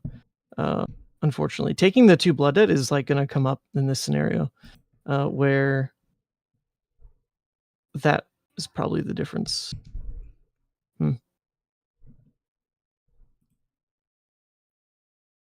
No, I mean you can. Okay, you can let that through in theory. Like take 2 here. Yeah. I figured we wanted to be able to. Okay, so now we have to block here. Yeah, it's all botched anyway. I didn't pay enough attention to this, but I think it was never going to be a flip anyway. But if it was never going to be a flip anyway, then honestly, our hand only really did one thing, which was either full keep and like send Art of War or go for Dread. So that decision should have been made from the get-go, and it was probably to full keep and Art of War. Okay. That's okay. I don't know that there's a world where we can ever keep that whole hand, is there? Oh, this is bad. Okay, Tiger Swipe in hand with an Art of War. All right, we can wrap this one up. Too many tangents. You said you're not paying attention, bro. I'm over here. Oh, listen, God. One of us has got to be paying attention. Oh, this is bad. Yeah, so if it was like deciding to full keep for the Art of War type of play, then we kind of just like sit on blocks until they were must blocks, and then the Tiger Swipe never happens because we're just like playing. Yeah, he had double Tiger Swipe. Double Tiger Swipe. Okay, that's insane. Nice. The crazy part is we had an AVPT of 20 and lost. Yeah. So in the end, no bailing out of that anyway. The decision would have just been like, does Fleshbag deny enough in that matchup? And going for like raw numbers never is like the correct play, but it wasn't just a raw numbers play when we did use it. It was also to try to trap a crouching tiger, which is like basically an IP penalty. Yeah, no, I mean I think that's a really good play. But unfortunately, with Art of War and double Tiger Swipe, that tiger was still pretty high value. So rip. Ethan over here counting up every possible point of damage to plan out blocks. Meanwhile, I'm just like, yeah, this feels right. I feel like that honestly describes like half of the Flesh and Blood population all at one time. Like wholeheartedly. What I didn't count was if the 2 unknowns are Tiger Swipe, and they were both Tiger Swipes, so it is what it is. Oh, SOS! Please don't ever apologize for winning, dude. Please don't ever apologize for winning. That was a good game. All right, so we're playing against Bolton. I assume we want this is a go second and fill up the graveyard. Go second, yeah, because they generally want to attack anyway because they want to charge soul. So if they charge soul, then we get graveyard fill, which is fine. Bolton. Oh, we don't have Bolton on here. That's okay. You can just go to the deck. We're gonna add Hungering Demagon. Hell yeah, show it off. All right, let's go. And then the Sant packings. And just play the standard 57 and add those cards? Yep. Cool. 2 yellows and a recursion piece for this version. I love it.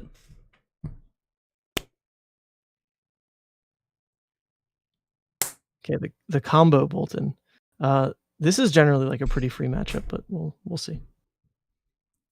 Have I tricked someone into co-casting for Saturday yet? So right now I'm trying to work out the logistics for co-casting with someone on Saturday, because one of the problems I'm going to have is when I jump back and forth between the Discord channels, like their webcam will be in a different place. And so I'm trying to figure all of that out as we speak currently. Yeah, so block with the Shadow Realm Horror. Okay. Because all we need is 1 card in graveyard to basically start with a Blood Rush. And if we start with a Blood Rush and somehow just throw gonna- Sant back in, like that would be pretty insane. I was like, we're just gonna pitch the romp and play it, right? Yep. Oh, wrong discard. That's okay. We can still smack him. I mean, we're just gonna go claw screamer. Yep. Like, this is an extremely aggressive hand to start with. I love it.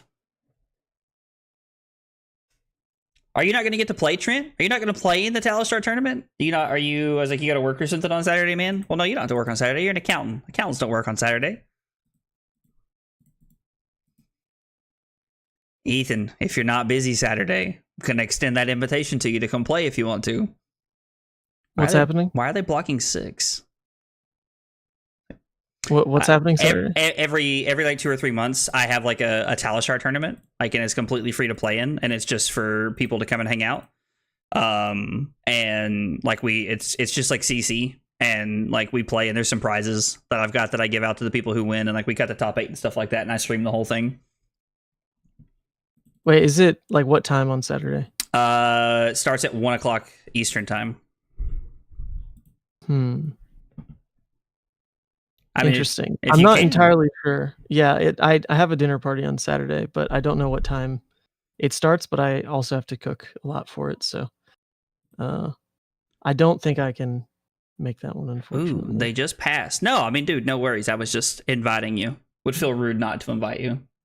Yeah, Joe, you need to register, man. The window's running out. I haven't really been live this past week, having to be gone for training, but so I haven't really been able to advertise it. Are we... okay, so we want to play at the Demagon and overpitch the Endless Maw into Deadwood Rumbler. Endless Maw is better when our opponent's like actually trading with us. Okay. So in this matchup, we'd rather like a go wide piece in Arsenal. I was like, yeah, we want as many aggro pieces as we can have, right? If Ethan plays Saturday, I'll come play Viscerai. and that's why I'm not playing. Oh, man. So, I mean, let's be honest. It's got to make you feel loved, man. Like, don't get me wrong. People are definitely like trolling, but it's got to make you feel loved. If it's love from Viscerai players, I don't want it. Oh. Okay. So here's a great question. This is something I would actually like to ask you, like in all seriousness. Like, looking at this hand, is this hand a no blocks and play this out? And if it is, which one do you play first? Oh, between Art of War and Blood Rush? Yeah. Yeah. Well, so if you're playing the Art of War, it means you're pitching the Blood Rush away. Right.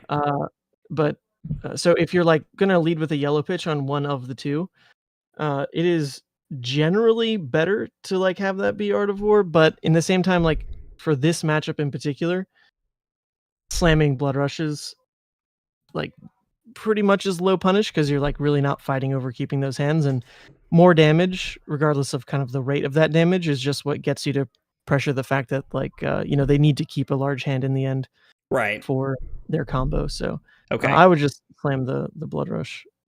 So we know blocking this one out. Let's see. Or do you want to give the Command and Conquer? Yeah, I mean, the other option is we are recurring the Hungry Demagon if we like block with the CNC, so like the Dread always brings it back. But then that means we're pitching 2 power cards away, which like we just can't afford to do that with like kind of the race nature of this. So nah, I would not block. Okay, no blocks.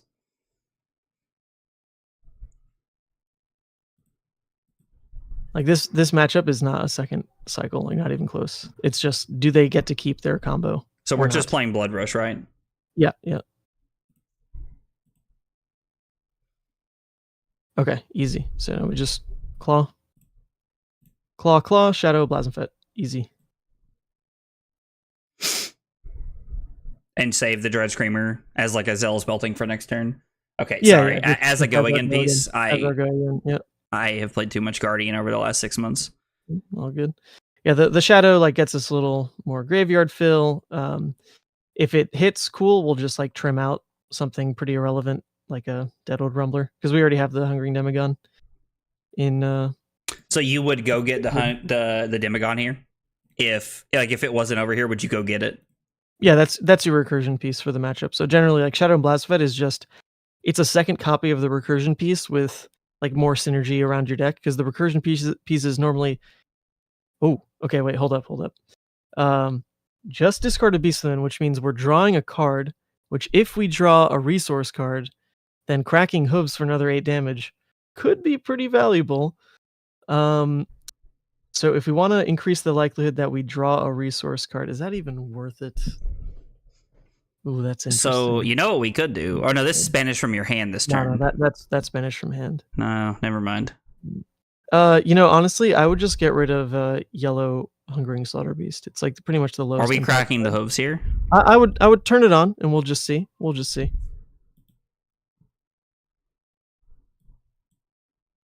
Two beasts within first. Yeah. Okay. Nope. So we can't even consider. Yep. The hooves play. Big Sag. Never mind. Big Sag. I don't really know why they're trying to keep this hand though and taking the damage, because they only have 1 soul, so they can't really. I mean, we could just literally block it out. Yeah, with armor. If they don't have enough soul, then if you like pivot your hand in armor, just so that they like run out of Lumina hits, that can normally be pretty worth it. I've done that playing Victor. I assume it's the same thing here. Oh yeah.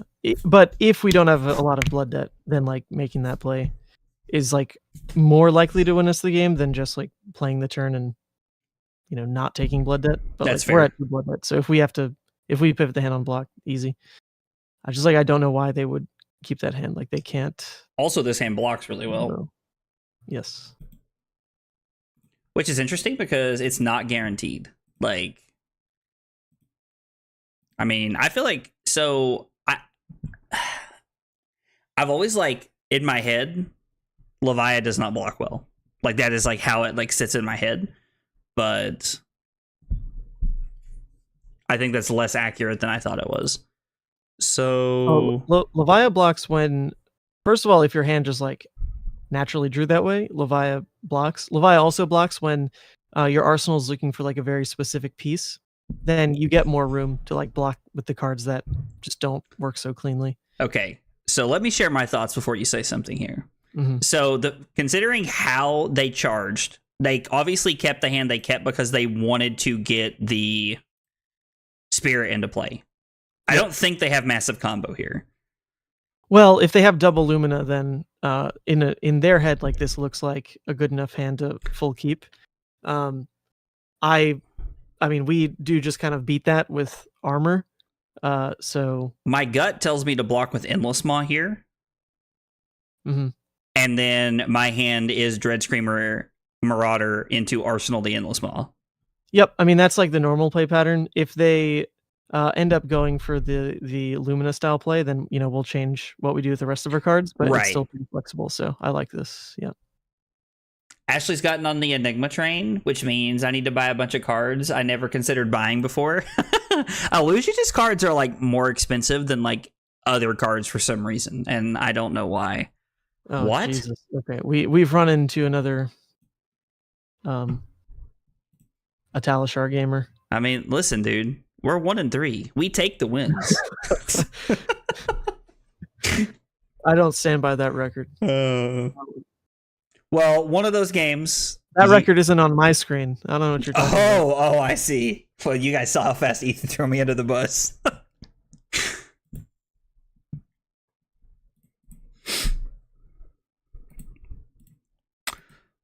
And then Marauder. And then we're getting to set up and kind of make sure that our arsenal is still like kind of protecting itself. Yep. Also, really depressing that we haven't banished this card. Like, no, that's okay. We don't have a go again in Arsenal to like try to abuse it, but the moment that we do hit it, we could start to look for hooves to make it go over the top. All right, this hand once again like blocks pretty well, so we kind of hope that they try to do their thing because we can just like pivot and block it out and then play out Endless Maw anyway. Well, and being at 31, we can still afford to take 5 here and just fall down to 26 off of blood debt, which is nice. Sure, yeah. Also that because they lose their win con after that, so whatever we got to do. I mean, my opponent has to think that they have to go for it here, right? Because they're at 3 life. Like, they're just out of gas. Yeah, well, from the opponent's perspective, it's like now or never. They don't have enough armor to try to pivot again. So you would, from their side, like they're obviously hoping charge card, pay into gallantry, Lumina. We can at least like make sure paying into gallantry never happens because we can scowling on the first thing, but they can still drop the Luminas. So we'll just see, because if they end up pitching a card, if it's not a 0 cost, then like the scowling doesn't work. So there's still some flexibility. They might have also just actually left, because I am curious to know if they just left. I don't think they get out of this. Oh, no, they're here. Okay.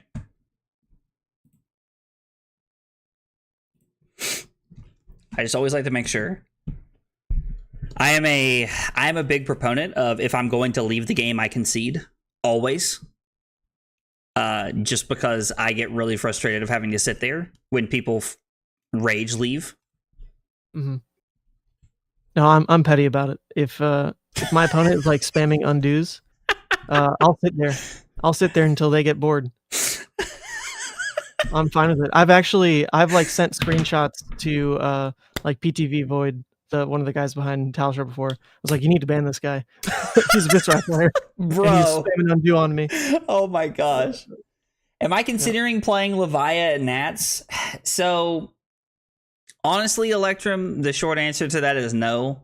No. Unless Ethan genuinely tells me that if I am to, like, bust my butt every day between now and through next, like, Tuesday night, which will be the last night that I really test for Nationals, because Wednesday I'm hanging out with Curly before I leave, and Thursday I'm going to enjoy hanging out and seeing everybody when I get into town. The answer is probably no to that. No, there's very few people that I would think like go out of their way to take Levi to Nationals.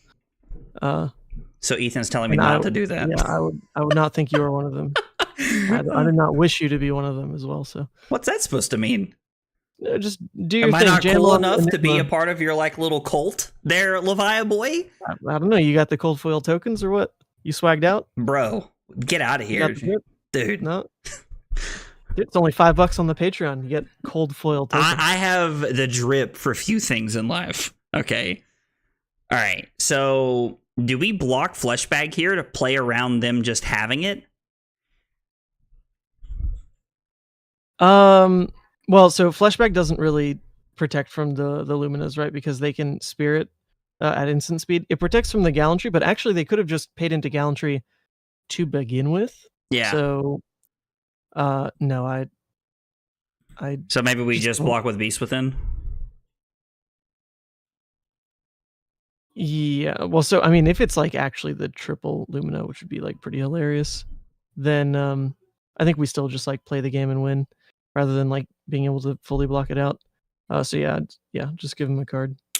Well, I was like, so I mean, if they have triple Lumina, that's insane. But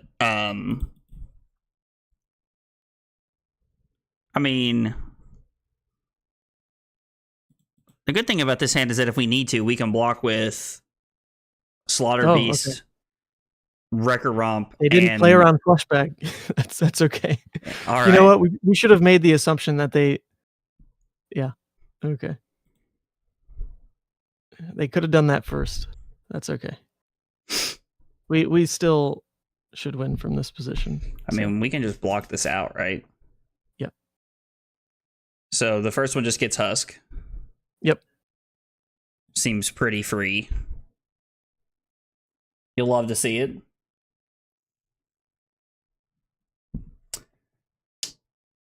By the way, thanks have to go to Ethan for all the work he's been doing with coverage, like at the ProQuest Plus in Montreal. Dude, Electrum says thank you, Ethan, for just being yourself and being awesome. No problem. That was just like a very fun weekend. Very, very fun. We don't even need to give equipment here, do we? We can just like block. Ooh, we do. Oh, because it's the gallantry buff, isn't it? I mean, we can just block like this, right? And then just throw 9 at them. Oh, we actually can't. Yeah, this doesn't work because of the gallantry buff to actually like deny them the soul. Oh, I'm not even doing basic maths anymore. What do you mean? So they don't have go again here. No, they have action points from playing the Lumina from Soul of Arena. Oh, I wasn't even thinking about that. So, like, soul starving them, like it doesn't work because we can no longer block 2 cards, and then 1 card plus equipment. Like that would have been enough, but it will no longer be enough because the Lumina or the Gallantry buff like pushes it further beyond. So what if we block? Hang on, I'm gonna tell them we're thinking. What if we block 5 from equipment and then block 9? So no, they still have 2 action points after this, so it won't change anything because if they hit with even like 1, then they get to still like swing their whole second saber off the go again. So because like this one, so we block this one, right? They still have 2 action points. We block the next one. And then when they block the next one, they have the bolters could give a go again. Oh yeah, that's a good point. Okay, actually, yeah, the bolters is what gets around it. Yeah, so I still want to throw endless maw then, since it just doesn't work. So are we just gonna block 7 then, and then just take the rest? No. So we want to block on the So we want to block on the last swing of the. Okay, to save the damage. Yeah. Okay. Yeah, Ethan saved me from making sure I block at the end when I'm supposed to.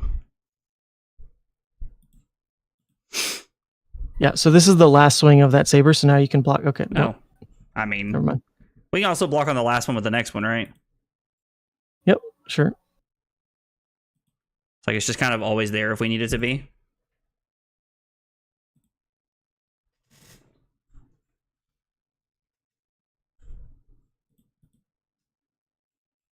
We are giving up our ability to flip here.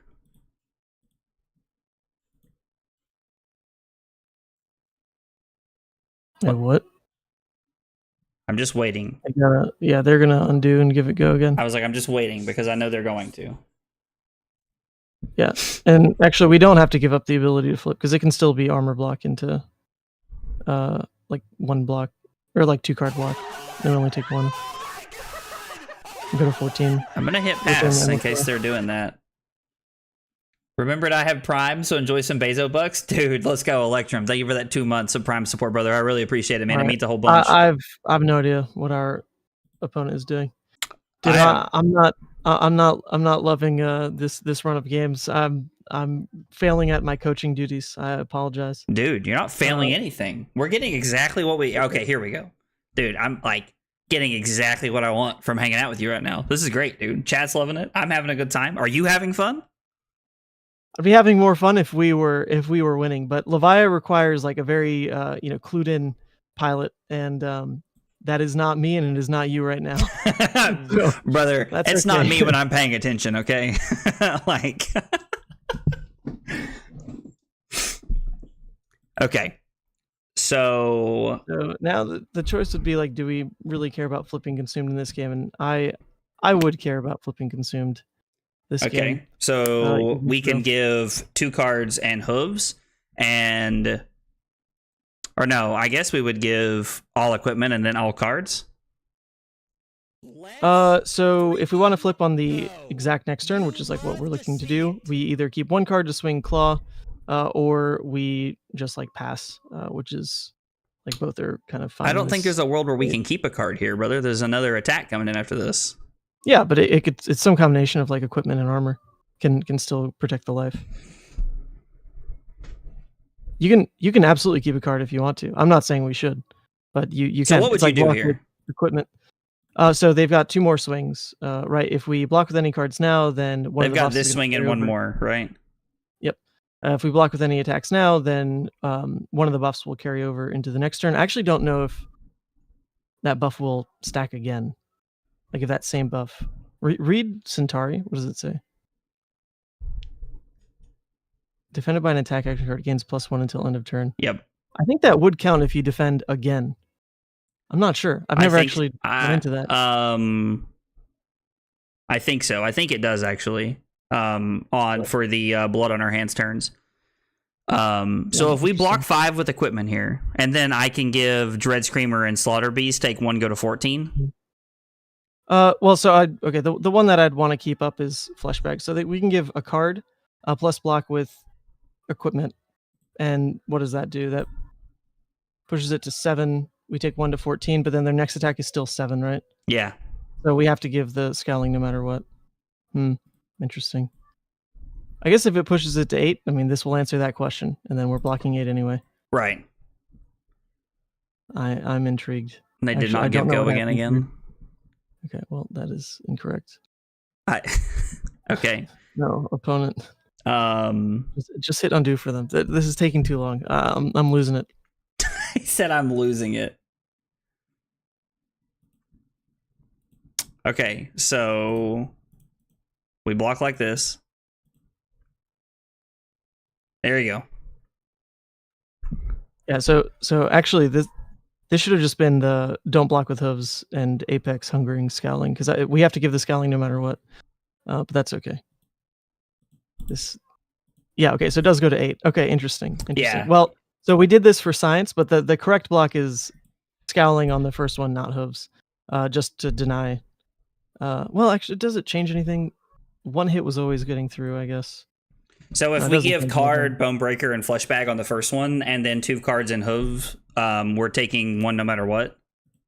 Oh, did they get to play that now from Helm of Sharp Eye? What does it say? Banish the top card of your deck. You may play it as combat chain. Yeah, with a weapon greater than twice its base. All right. Scoop it up. Move on. Scoop it up. Scoop it up. We can win this game. No, you're taking 5 blood debt, missing the flip. You don't think we can win this game? 0%. All right. 0%, he says. 0%. Scoop it up. Move on.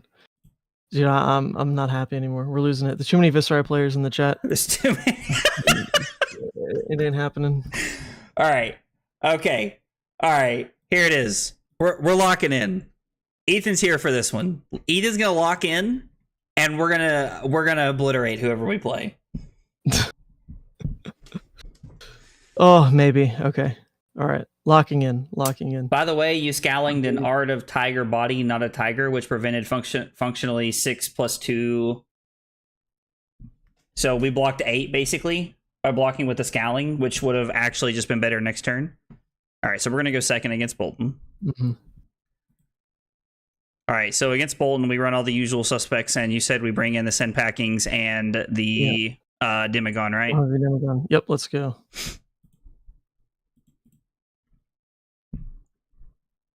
All right, a real Bolton. All right, let's do this. See.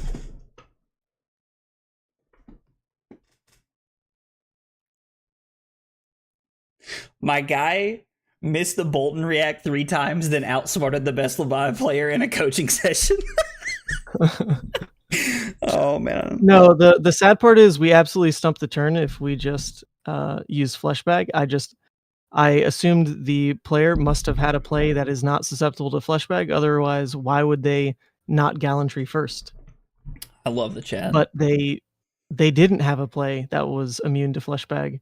They just didn't Gallantry first. So I am the fool and deserve to lose. I'll accept it. So we block Beast within an Agile windup here. Yes, that's fine.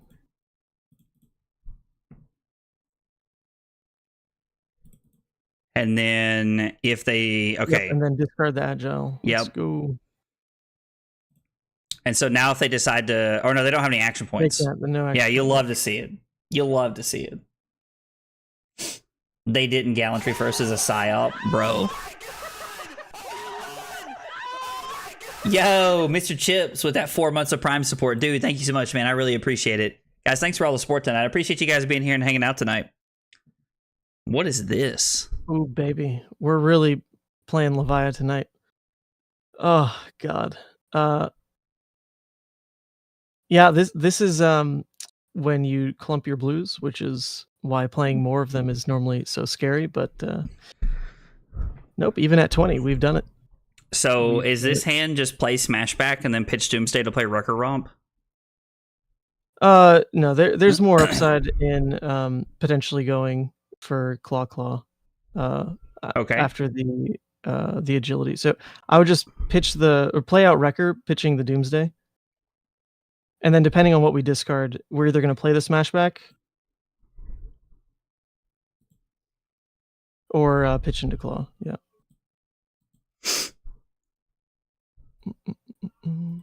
They start with Soul Or Shell. rather, if we discarded the Wrecker Romp, it would just be Claw.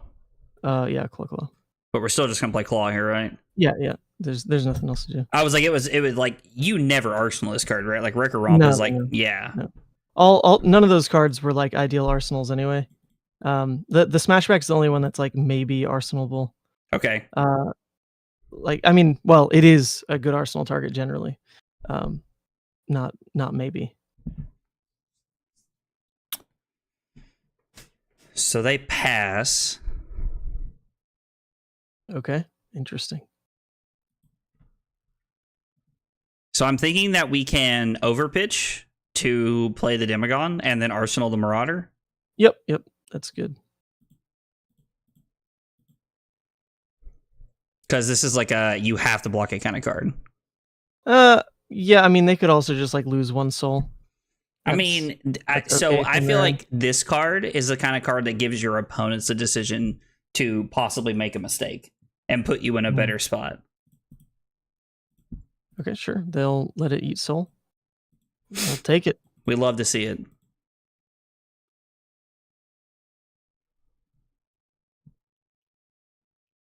I guess it doesn't really matter. Yeah, it shouldn't matter.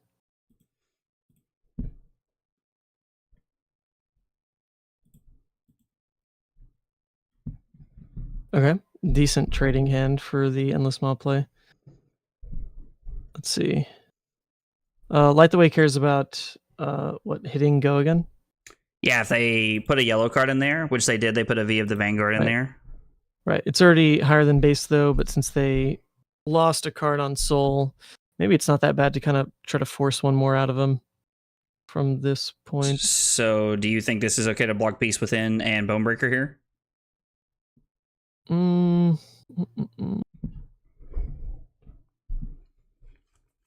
Yeah, it's either that or block with the Barraging and the Hooves. There are cards with breakpoints that can matter in this matchup, like Send Packing or CNC on a flip turn.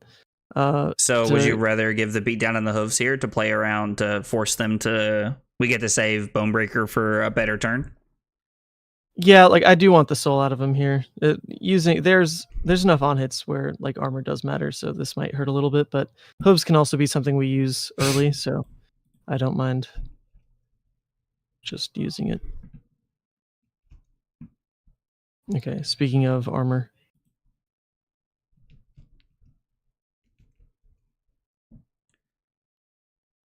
Okay. All right, they're stacking on hits on this first one at least. So this is a pretty clear must. It's not like a must block, but it's high value block because it denies the courage as well. So we can block with Dread Screamer and Beast Within, and then pitch the Endless Maw to throw the Boneyard Marauder, right? No. We would always want to throw the Endless Maw on this hand. This is just block with Beast Within Apex.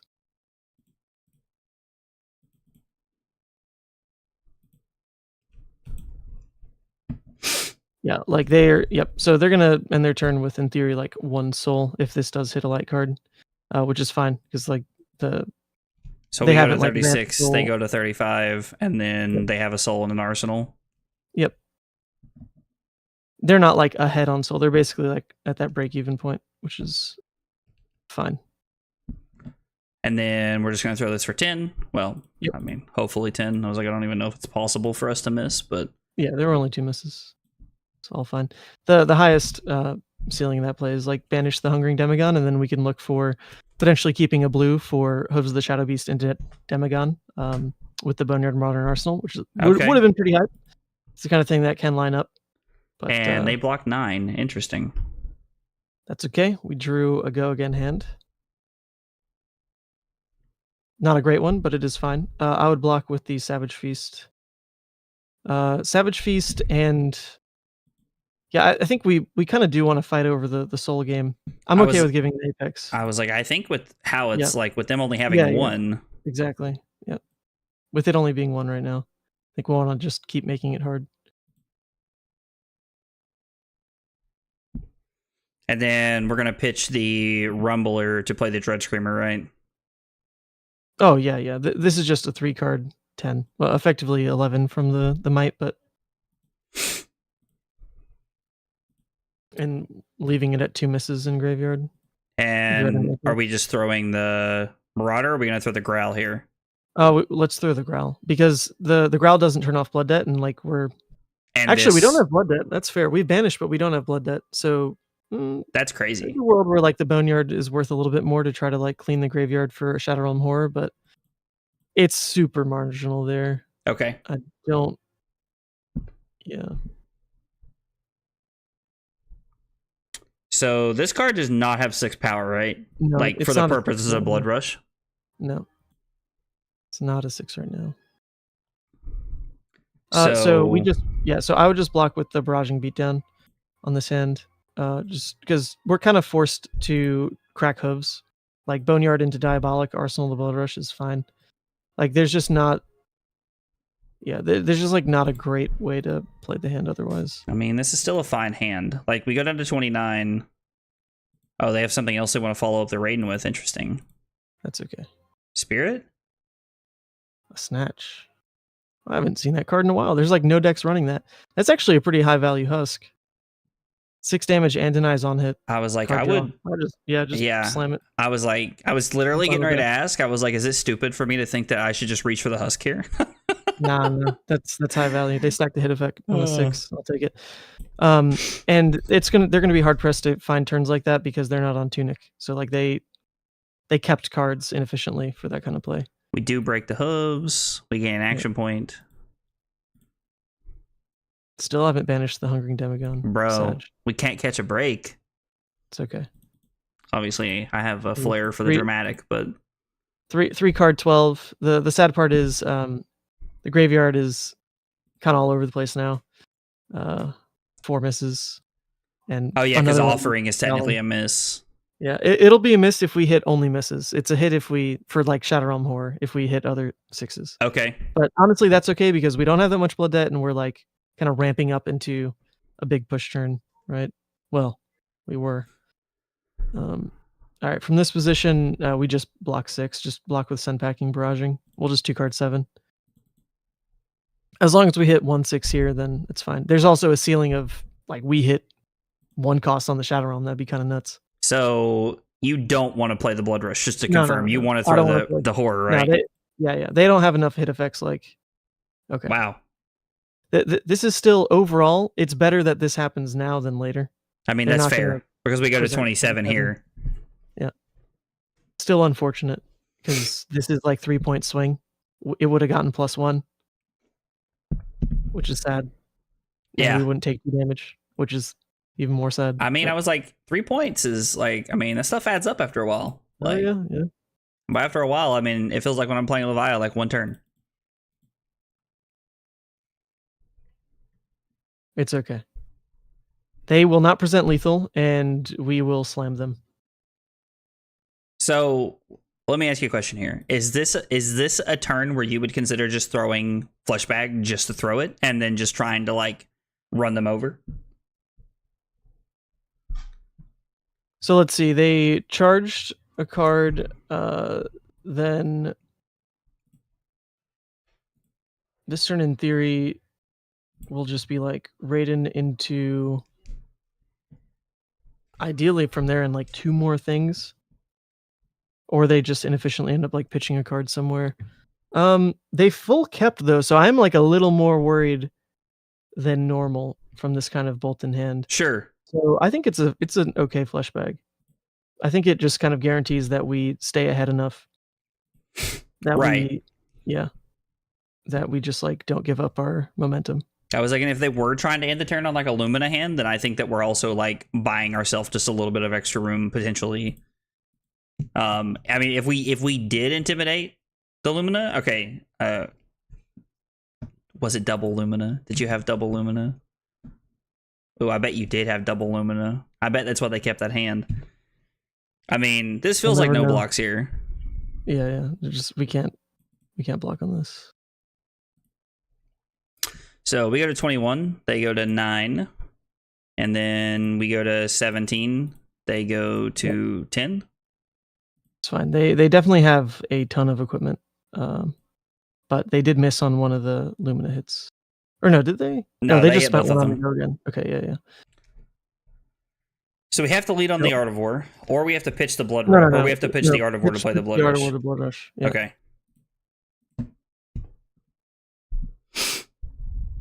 Beautiful. We're just going to end up claw into Hungering, and then we get to Arsenal Shadow Realm. Okay. Which is probably fine. Or sorry, no, we do play out one of the horrors, but it's fine. Like regardless, we get to keep a go again in Arsenal is what's happening.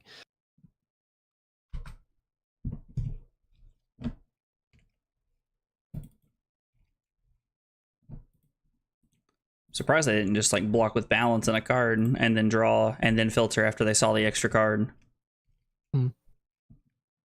So this is, only one, effectively like 2 power cards gone from how the matchup's going to get played, because Blood Rush spent and an Art of War and pitch that we will not likely see.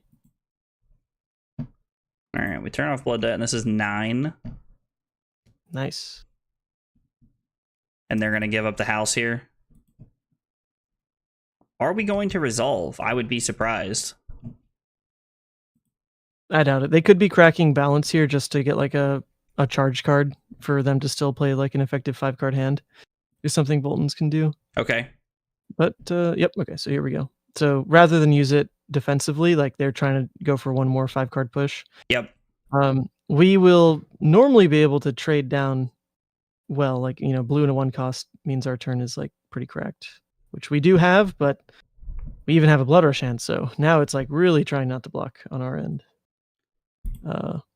So hold up. So this is if it hits go again, right? Yeah. If it hits go again. So from their position, they obviously like have a way to pump it anyway, or they like would not have gone all in on making this kind of play. I mean, this yeah, sounds... I mean, like we haven't seen any beacons, right? So that's true. We have not seen beacons, but I mean, we're playing a deck that has a lot of attack actions. There are a lot of Bolton players that I have run into that will throw this at you. And when you just block it effectively, nothing happens. Now, I don't think that's the correct way to play this out, but just throwing that out there. Okay, so let's think about it. If they beacon, right, and like end up turning this hand into a Lumina type of hand, then can we still end up keeping the Blood Rush? Because if we can, then there's no reason to block with the Blood Rush. But if we can't, then we might as well block with the Blood Rush now, right? So they're going to throw Beacon, which at least like pumps by 1. So we take 4, 5, 6, 7, 8, 9, 10, 11, 12, 13, 14, 15, 16.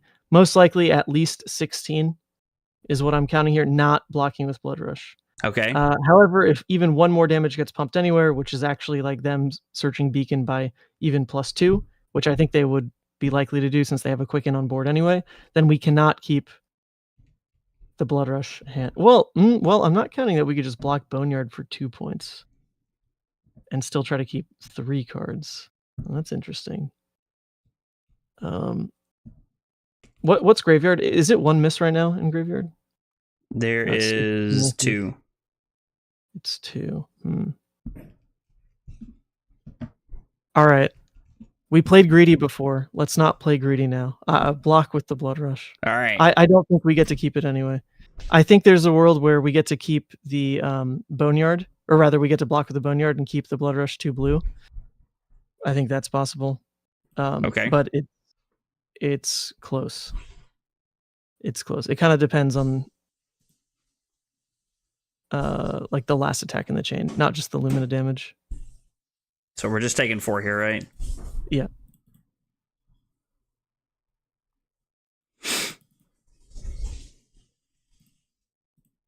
Oh, no life gain? You love to see it? Nice. I assume this is activate. Bolton.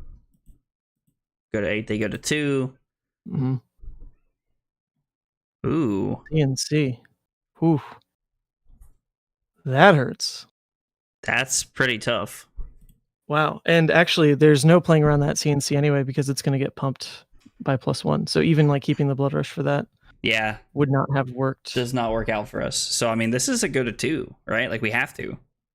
Yeah. There's not another choice.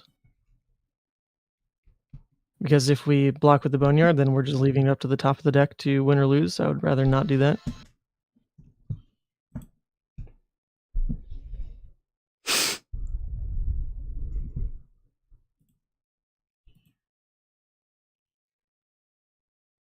So we Man. just have to 2-card 6. It ain't great. This would be a great time to have hooves available to us. Mm. I was like, the worst part is they only have to give 1 card here. Yeah. Like, they give 1 card. And yeah, there's no reckless in the list either, because for some reason when I'm not on stream, I don't lose. So reckless wasn't doing anything. Like, there was just no point in running reckless. I hadn't lost a game in like 4 events. I don't lose. But that's not our reality now, is it? Yeah, I feel like we're just gonna Arsenal this, right? Yeah, well, nothing else to do with it. All right, it is very over.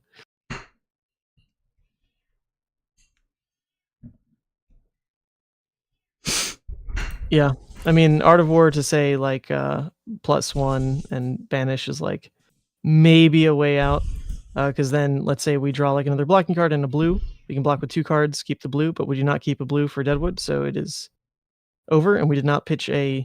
Oh, actually, this is not the right order. You should have done it. It should have been pitch a yellow for like this exact instance. Okay. Well, we're gonna apologize to our opponent. This is the kind of night it's been. So yeah. We're gonna buff and we're gonna do this. And then you've got to try that again. Buff and banish, and we'll banish the growl, I guess. All right, still didn't draw a blue and have a non-block still, so it is still over. No, we can do this. We can do this. No, there's nothing to be done. They say go again. I was like, maybe they don't say go again. Blood Rush. Oh yeah, there you go. That's thinking smart.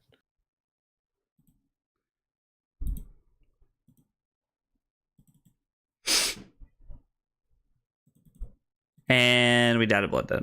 Yeah, and we died of Blood Debt. Whew, well, what a night. Dude. What a night. All right. This is why I'm retired right now. This is why I'm retired. All right, guys. So I think the biggest key takeaway here.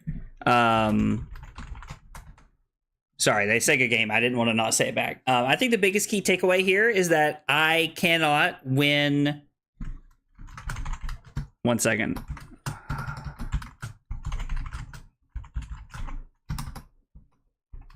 Couldn't you clear Blood Debt? Yeah, no, I died to Blood Debt. Nice joke, Isaac W. Really rubbing it in. So the biggest takeaway from tonight is that even with Sant, the best Levia player in the world's help, I don't know about best. Maybe that was true at some point. Just take the compliment. Just take the compliment. Just take the compliment. I still can't win Levia. Like, I am the worst Levia player. Like, Ethan might be the best, but I am so bad at Levia that I just like drag him down with me when I play it. Like, that is the key takeaway that I'm taking away from that. I'm gonna be completely real with you. There was a small chance that we were just going to do so well, and I was going to do nothing but play Levia between now and next week. And I was just like, I'm going to play Levia at Nationals.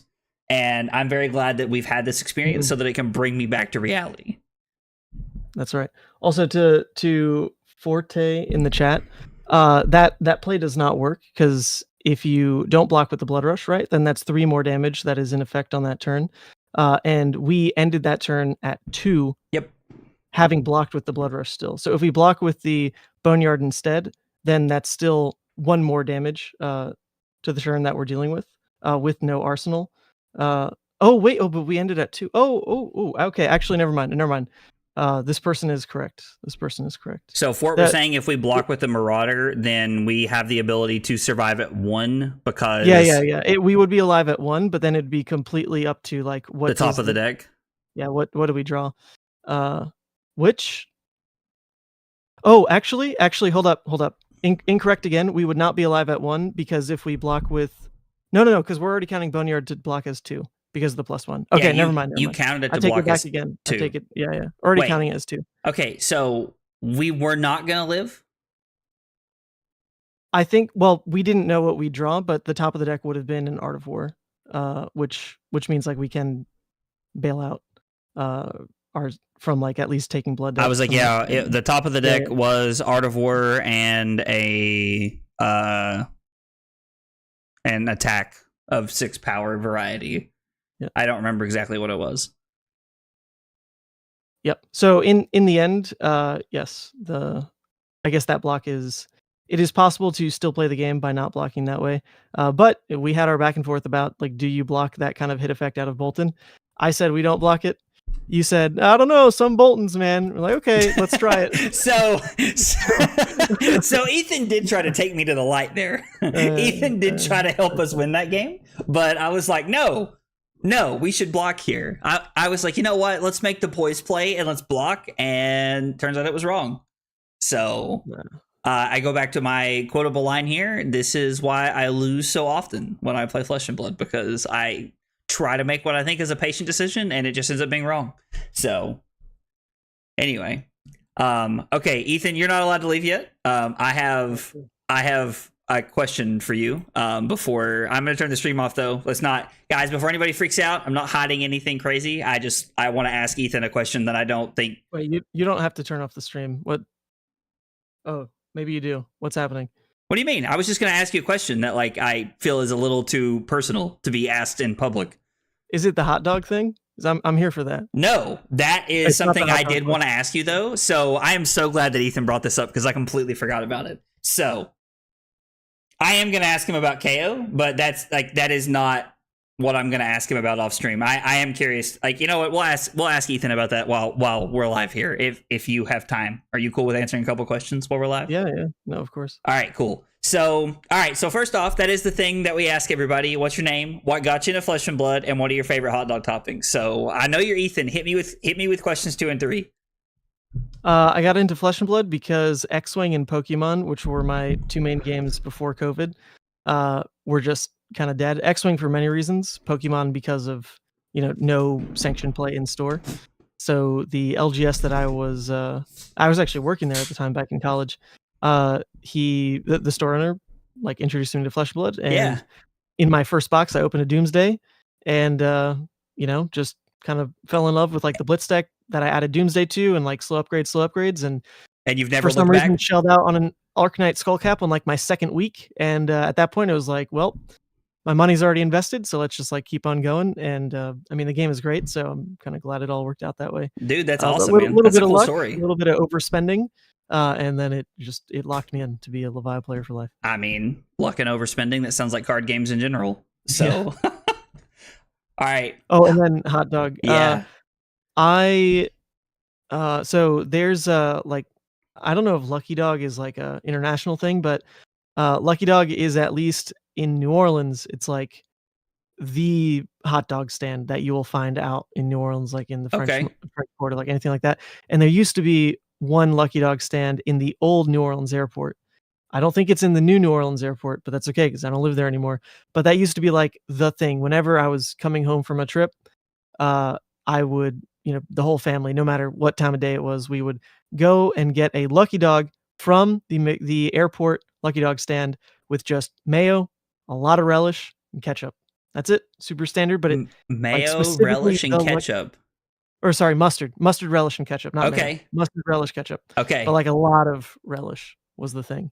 But specifically a Lucky Dog hot dog. Specifically a Lucky Dog. Otherwise, I don't really like hot dogs. I don't think I've ever had a Lucky Dog hot dog. Is that like are they like all over the country or like the world, or is that just like a Louisiana thing? Do you know? I don't know. They're at least at the airport and in the French Quarter. I am gonna have to do some research about that because it's just like the name of the stand. It's not like a special way of doing the hot dog. There's been a couple of people who have been like, "Oh, you got to have a hot dog this way," like, and have talked about things, and so like they're on my list of things to try. And so now I'm gonna add yours as a I'm gonna add yours to the list of things to try. And all right, so let's talk about this KO thing. So I think that it's not just myself, but I think there are a lot of people who are coming to nationals that are probably considering KO because it's probably, I think by a broad range of people, just been considered the best aggro deck over the last 3 months for the most part. And again, I'm gonna say that like pretty lightly. I'm not just gonna say it is the best aggro deck, but I think a lot of people look at it that way. So tell me why you think it's not gonna perform well at U.S. Nationals, and why you would like if you pretty much all but said the words "don't play KO at Nationals" earlier when you were talking to me, which is fine. I'm open to hearing other opinions. I just like to know why you feel that way. Yeah, I forget which podcast was talking about it. It might have been Arsenal Pass, but it's also something that internally, like, we've been discussing as a team as well. Like, KO fits this role of like being an aggro deck that has like better matchups into Illusionist than normal, right? Okay. But that's where you have to like kind of pick your poison. Like, do you want to be the better aggro deck? Because the better aggro deck right now is Zen. Right. Or do you want like a better Illusionist? Well, specifically Prism, let's say, like specifically Prism matchup. Okay. It's not Enigma. And right now, playing Zen means you like probably give up the Prism matchup, but you're still quite good into Enigma, and you are just the better aggro deck. So there's just like more points in like the kind of like the play Zen pile, right? Like that just has more upside in kind of that role of deck. And the crossover in matchups is only really over Prism.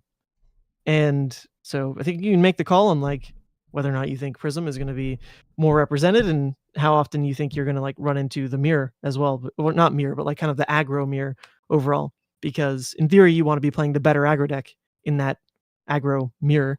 And Zen, in theory, it's like a bit unproven, but Zen in theory like gets more points there as well. He's just the better aggro deck. So in theory, the more times like KO and Zen matches up rather, Zen should pull out ahead. So that's where like you just get two baseline better matchups, Prism and like the aggro mirror, quote unquote. So we'll see. Like I don't know if it's like completely proven that that's like gonna shake out that way, but that's the theory that's been discussed at length, I think. Okay, so based off of that, Katsu or Zen? That one's also interesting because I don't think anyone was talking about Katsu. But I've seen some tweets from Pudding recently as well, who is the best Katsu the world's ever known. Yeah, and I agree with that. He was joking about how like you could have the highs of Zen, but you could also just have like the highs of Katsu that are contingent not on like the armor and the draw, but just hitting or not. So do you put more points in like your opponent playing a deck that like blocks you? Because if you do, then like you want to be Zen. But if that's not what you're facing, then you want to be Katsu. They're very like similar in damage otherwise.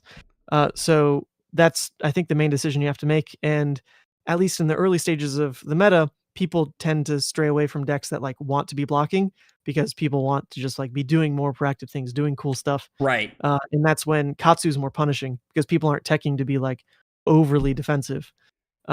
Unless like they know for a fact that's how the meta is going to be. And I don't think anyone knows what the meta is like definitively going to be. So that's another interesting one. I don't know. Okay, so follow-up question to that, and I promise I'm going to try to limit these questions here. So traditionally, looking at Victor versus Katsu, it's been a Victor favored matchup. Like it is a Victor favored matchup just for being able to block and doing a lot of things. With that in mind, Katsus that have practiced and played the game a lot make it very close and have even started winning recently, like more often than I think everyone was used to at the beginning. Let's talk about Zen versus Victor. Like, talk to me about that versus like I guess it's like the lack of, because there's two sides to this. Like, Katsu has to hit. And one of the things that Victor does well is he stops you from hitting because he's able to block and play offense. Zen doesn't have to hit, but that also means Victor has to block less. So talk to me about how you think Zen versus Victor plays out. I think generally Victor should outvalue any deck that like goes wide on the combat chain. You just like get more value out of any block card you see. Okay. And so, anytime you see a trounce, anytime you see a test of strength, you like immediately gain points in that matchup. And it's not just marginal. We're talking like massive swings. At minute like gold on board and whatever that turns into with Golden Suns or Gold Main Estate, sure, plus the extra card drawn on the block. So I think on a numbers basis that should still like tip the scales enough on Victor's side Okay. versus Zen, because the hit effects that you're throwing in exchange like aren't insignificant either. Like any choke slam really messes up a Zen, right? Like they want to be buffing their tigers. They want to be Right. yeah, like getting like the marginal like Shuko benefits. They want to be getting like a Kara off. Like all the stuff their deck is built around like gets stuck, when you show them a choke slam. Same thing with like, CNC pummel. That's still insane. So like the baseline disruption out of Guardian like should just be tough for Ninja still, and the block cards should be tough for Go Wide specifically, which like that matchup still is, right? It's not like this is a Go Tall Ninja. So I think it's supposed to still be good enough for Victor, but I've never played either side of it. So I Okay. wouldn't completely know. All right. Last question, and I'll let you off the hook, I promise. If, let's say, you had a friend that was going to nationals next week and they didn't know what they wanted to play, what would you suggest they play? Yeah, that's Asking tough. for a friend, clearly that's not me, but Yeah, I actually still really believe in Aelia. Uh, I I think, yeah, that's the kind of deck where right now it should be pretty favorable into. I've seen it testing like well into Enigma, seen it testing well into Zen, obviously, and that kind of deck can also just like it can have its like you know it's like hero run, right? Or like it can just run hot, however you want to say it. Like that deck can really just take agency away from your opponent in ways that are just like obscene. And I think you want to be on a deck like that when the tournament is long enough that you will just like be given free wins here and there. You'll have to fight for a lot of your wins as well, but you're also going in with like a generally good matchup spread. You're also going in with like some oops I win draw sequences that are possible out of that deck, right. to like a just disgusting degree. So I'm like looking for Azaleas to really do well at this event, but I don't know if that's one that anyone can just pick up and play, to be fair. No, that's fair. I mean, Azalea's a tougher deck. I think I'm about like 20 to 30 games into Aelia. Like not lifetime, like over the past like 2 weeks, just of like playing random stuff like that. And like I think Aelia offers a lot more nuance than people think if you don't play Aelia a lot. Mhm. No, I mean overall, this is going to be. I hate to say it, but I think this is going to be like kind of a gem lotto type of situation for US Nats, because the meta is just like not very developed, and you can take. I mean, you can take a deck that has all sorts of different matchup spreads, but at the end of the day, like, what is the field going to be? We don't know. And regardless of what the field's going to be, what are the decks that you even pair into? Like, who are the players who've mastered draft? Like, what heroes are they on that now like thins out the pack as you get to the CC part of day 2? Like, Right. all that is just like so unknown right now that I would just take a deck that has like that regardless of the matchup can just like have more oops I win moments. And for me, I would call that deck more than anything like Azealia. Okay. but I don't know, man. Like I personally would still play Levia, but that's a different thing. No, that's why I said for a friend, because I knew if I said, Ethan, what would you play at US Nationals? I knew exactly what you would say. So that's why I had to phrase the question in a specific way. Yeah. But really, you could say that about any deck. Like I'm pretty sure Victor has like the oops I win moments too. Like the Goldman Estate stuff that I've seen can just it can just like get you on a roll. You just Cast start with your homes gold. is really dumb. Yeah. Like if you chain cast homes with like a couple of like go again turns or like, some random stuff, like you run away with the game in about 2 turns. Exactly. Right. So like those oops I win scenarios are pretty important for this event in particular, I would think. Yeah. And a lot of decks can do that. It's not just Azealia. It's Victor. It's obviously Kano. It can be Prism. It can be, I mean, even KO, right? Like just start turn 0 cast bones into, Blood Rush 4 wide, like whatever the hell's gonna. Any deck can do it. I just think that the most consistent deck that can do that, because it's relying on like the least amount of variables. It's like literally just, like, do I see the arrow on the top? Because the like Azealia deck is just built in a way where it's already trying to be like buff heavy, and right. so it just like narrows what it's looking for. And I mean, I don't know how many players are like really on Azealia. Brody's probably playing it, right? Like he's been on an Azealia kick for a while, but Sure. other than that, like I just don't know in the US who's really too diehard on Azealia. So I'm never gonna put it past Brody to top 8 anyway. But like, is that really the deck, or is it Brody? No, that's Kinda fair. That makes a lot of sense. I don't know. Well, dude, Ethan, thanks for being here, man. I know we didn't have a great record, but I had a good time. Levia is always an interesting puzzle to try to piece together. So if it makes you feel any better, I do feel like I picked up some things from our session tonight. Like I picked up some pieces from the things you were saying about playing Levia as a whole. So I'm looking forward to putting that forward and do some off-camera testing moving forward. No, that's okay. If anything, I'm canceling my next few tickets to some Battle Hardens I wasn't covering because I don't think I really want to play right now. You're saving me some money. Oh, dude, that's hilarious. Well, dude, thanks again for being here. I appreciate it. Do you have any like closing thoughts or anything you'd like to share with the stream? I feel like I've poked and prodded your brain enough tonight as it is anyway, but no, I mean I'm hoping we see Levia's do well this season. It's hard to like see in action necessarily, but she is in theory the strongest she's ever been. I don't think this is the best meta she's ever had. I think last meta was insane for her, but this one has a lot more question marks. Ninja's like not a fun one for her for one. But in theory, right, strongest she's ever been. There's like enough nationals out there. Last year there were I think 2 nationals where she got second, pretty darn close. She made top 8 at like another 3 or 4. Yeah.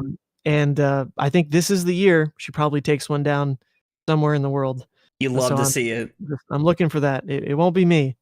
It definitely won't be me. Well, and I doubt it'll happen on U.S. soil, but that would be hype as well. I don't know who it would be. I know Chris Yali has been playing a lot of Levia, which would be hype. But yeah, Billy Pistol is also really good at Levia. Casanova is really good at Levia. I was like, there's Billy like enough, is an amazing Flesh and Blood player. Yeah.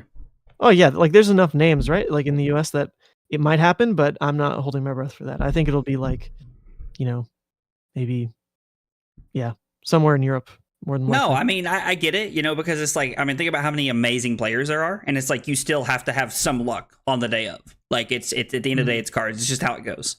So there's still that element of it to it, but yeah.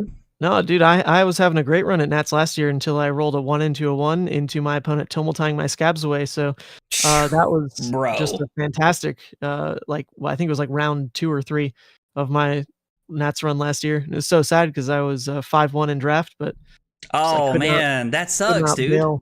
From the CC runs. That's the worst, man. That sucks. Yeah, but maybe like right now I'm not running scabs in the list, but dude, I was watching Chris on stream earlier and like he needed to roll a 6 to win, and you know what? He rolled a 6. So maybe like it really is just having But sometimes that's just not about man. Focusing on the low rolls. It's about like just having the lucky run. Looking for those oops I win moments, which I think you just said a few minutes ago. So it can be there. Sure. All right. Well, for you specifically, just play KO. Seems like you're comfortable with it. He's still an oops I win deck, regardless of maybe his matchup spread losing some points. I think the main thing last meta that you were worried about was Warrior.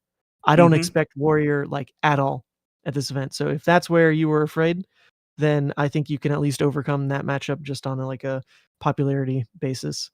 Chat, you guys heard it here. Ethan said play KO. Yeah, so you are probably just fine. Sounds like we locked in a Nationals deck, which means when I'm 0-2, I'm going to be sure to walk over and thank Ethan for nothing. Right. I'm just kidding, man. I'm just kidding. Oh. Well, guys, thanks for hanging out tonight. I appreciate you guys being here. Ethan, thanks again, man, for hanging out. I really enjoyed it. There will not be a stream tomorrow. We'll be back Saturday with the Talishar tournament, live at 1:00 Eastern time. If you're wanting to play in that, be sure to hit !Discord in the chat, whether you're on Twitch, YouTube, Kick, wherever you're at. Join the Discord, and you can find a pinned message in the Talishar tourney section and register for that tournament if you're interested in playing. Pretty good time. We all have a good time. So thanks for hanging out. Have a good night, and I'll see you guys on Saturday. Take it easy, guys.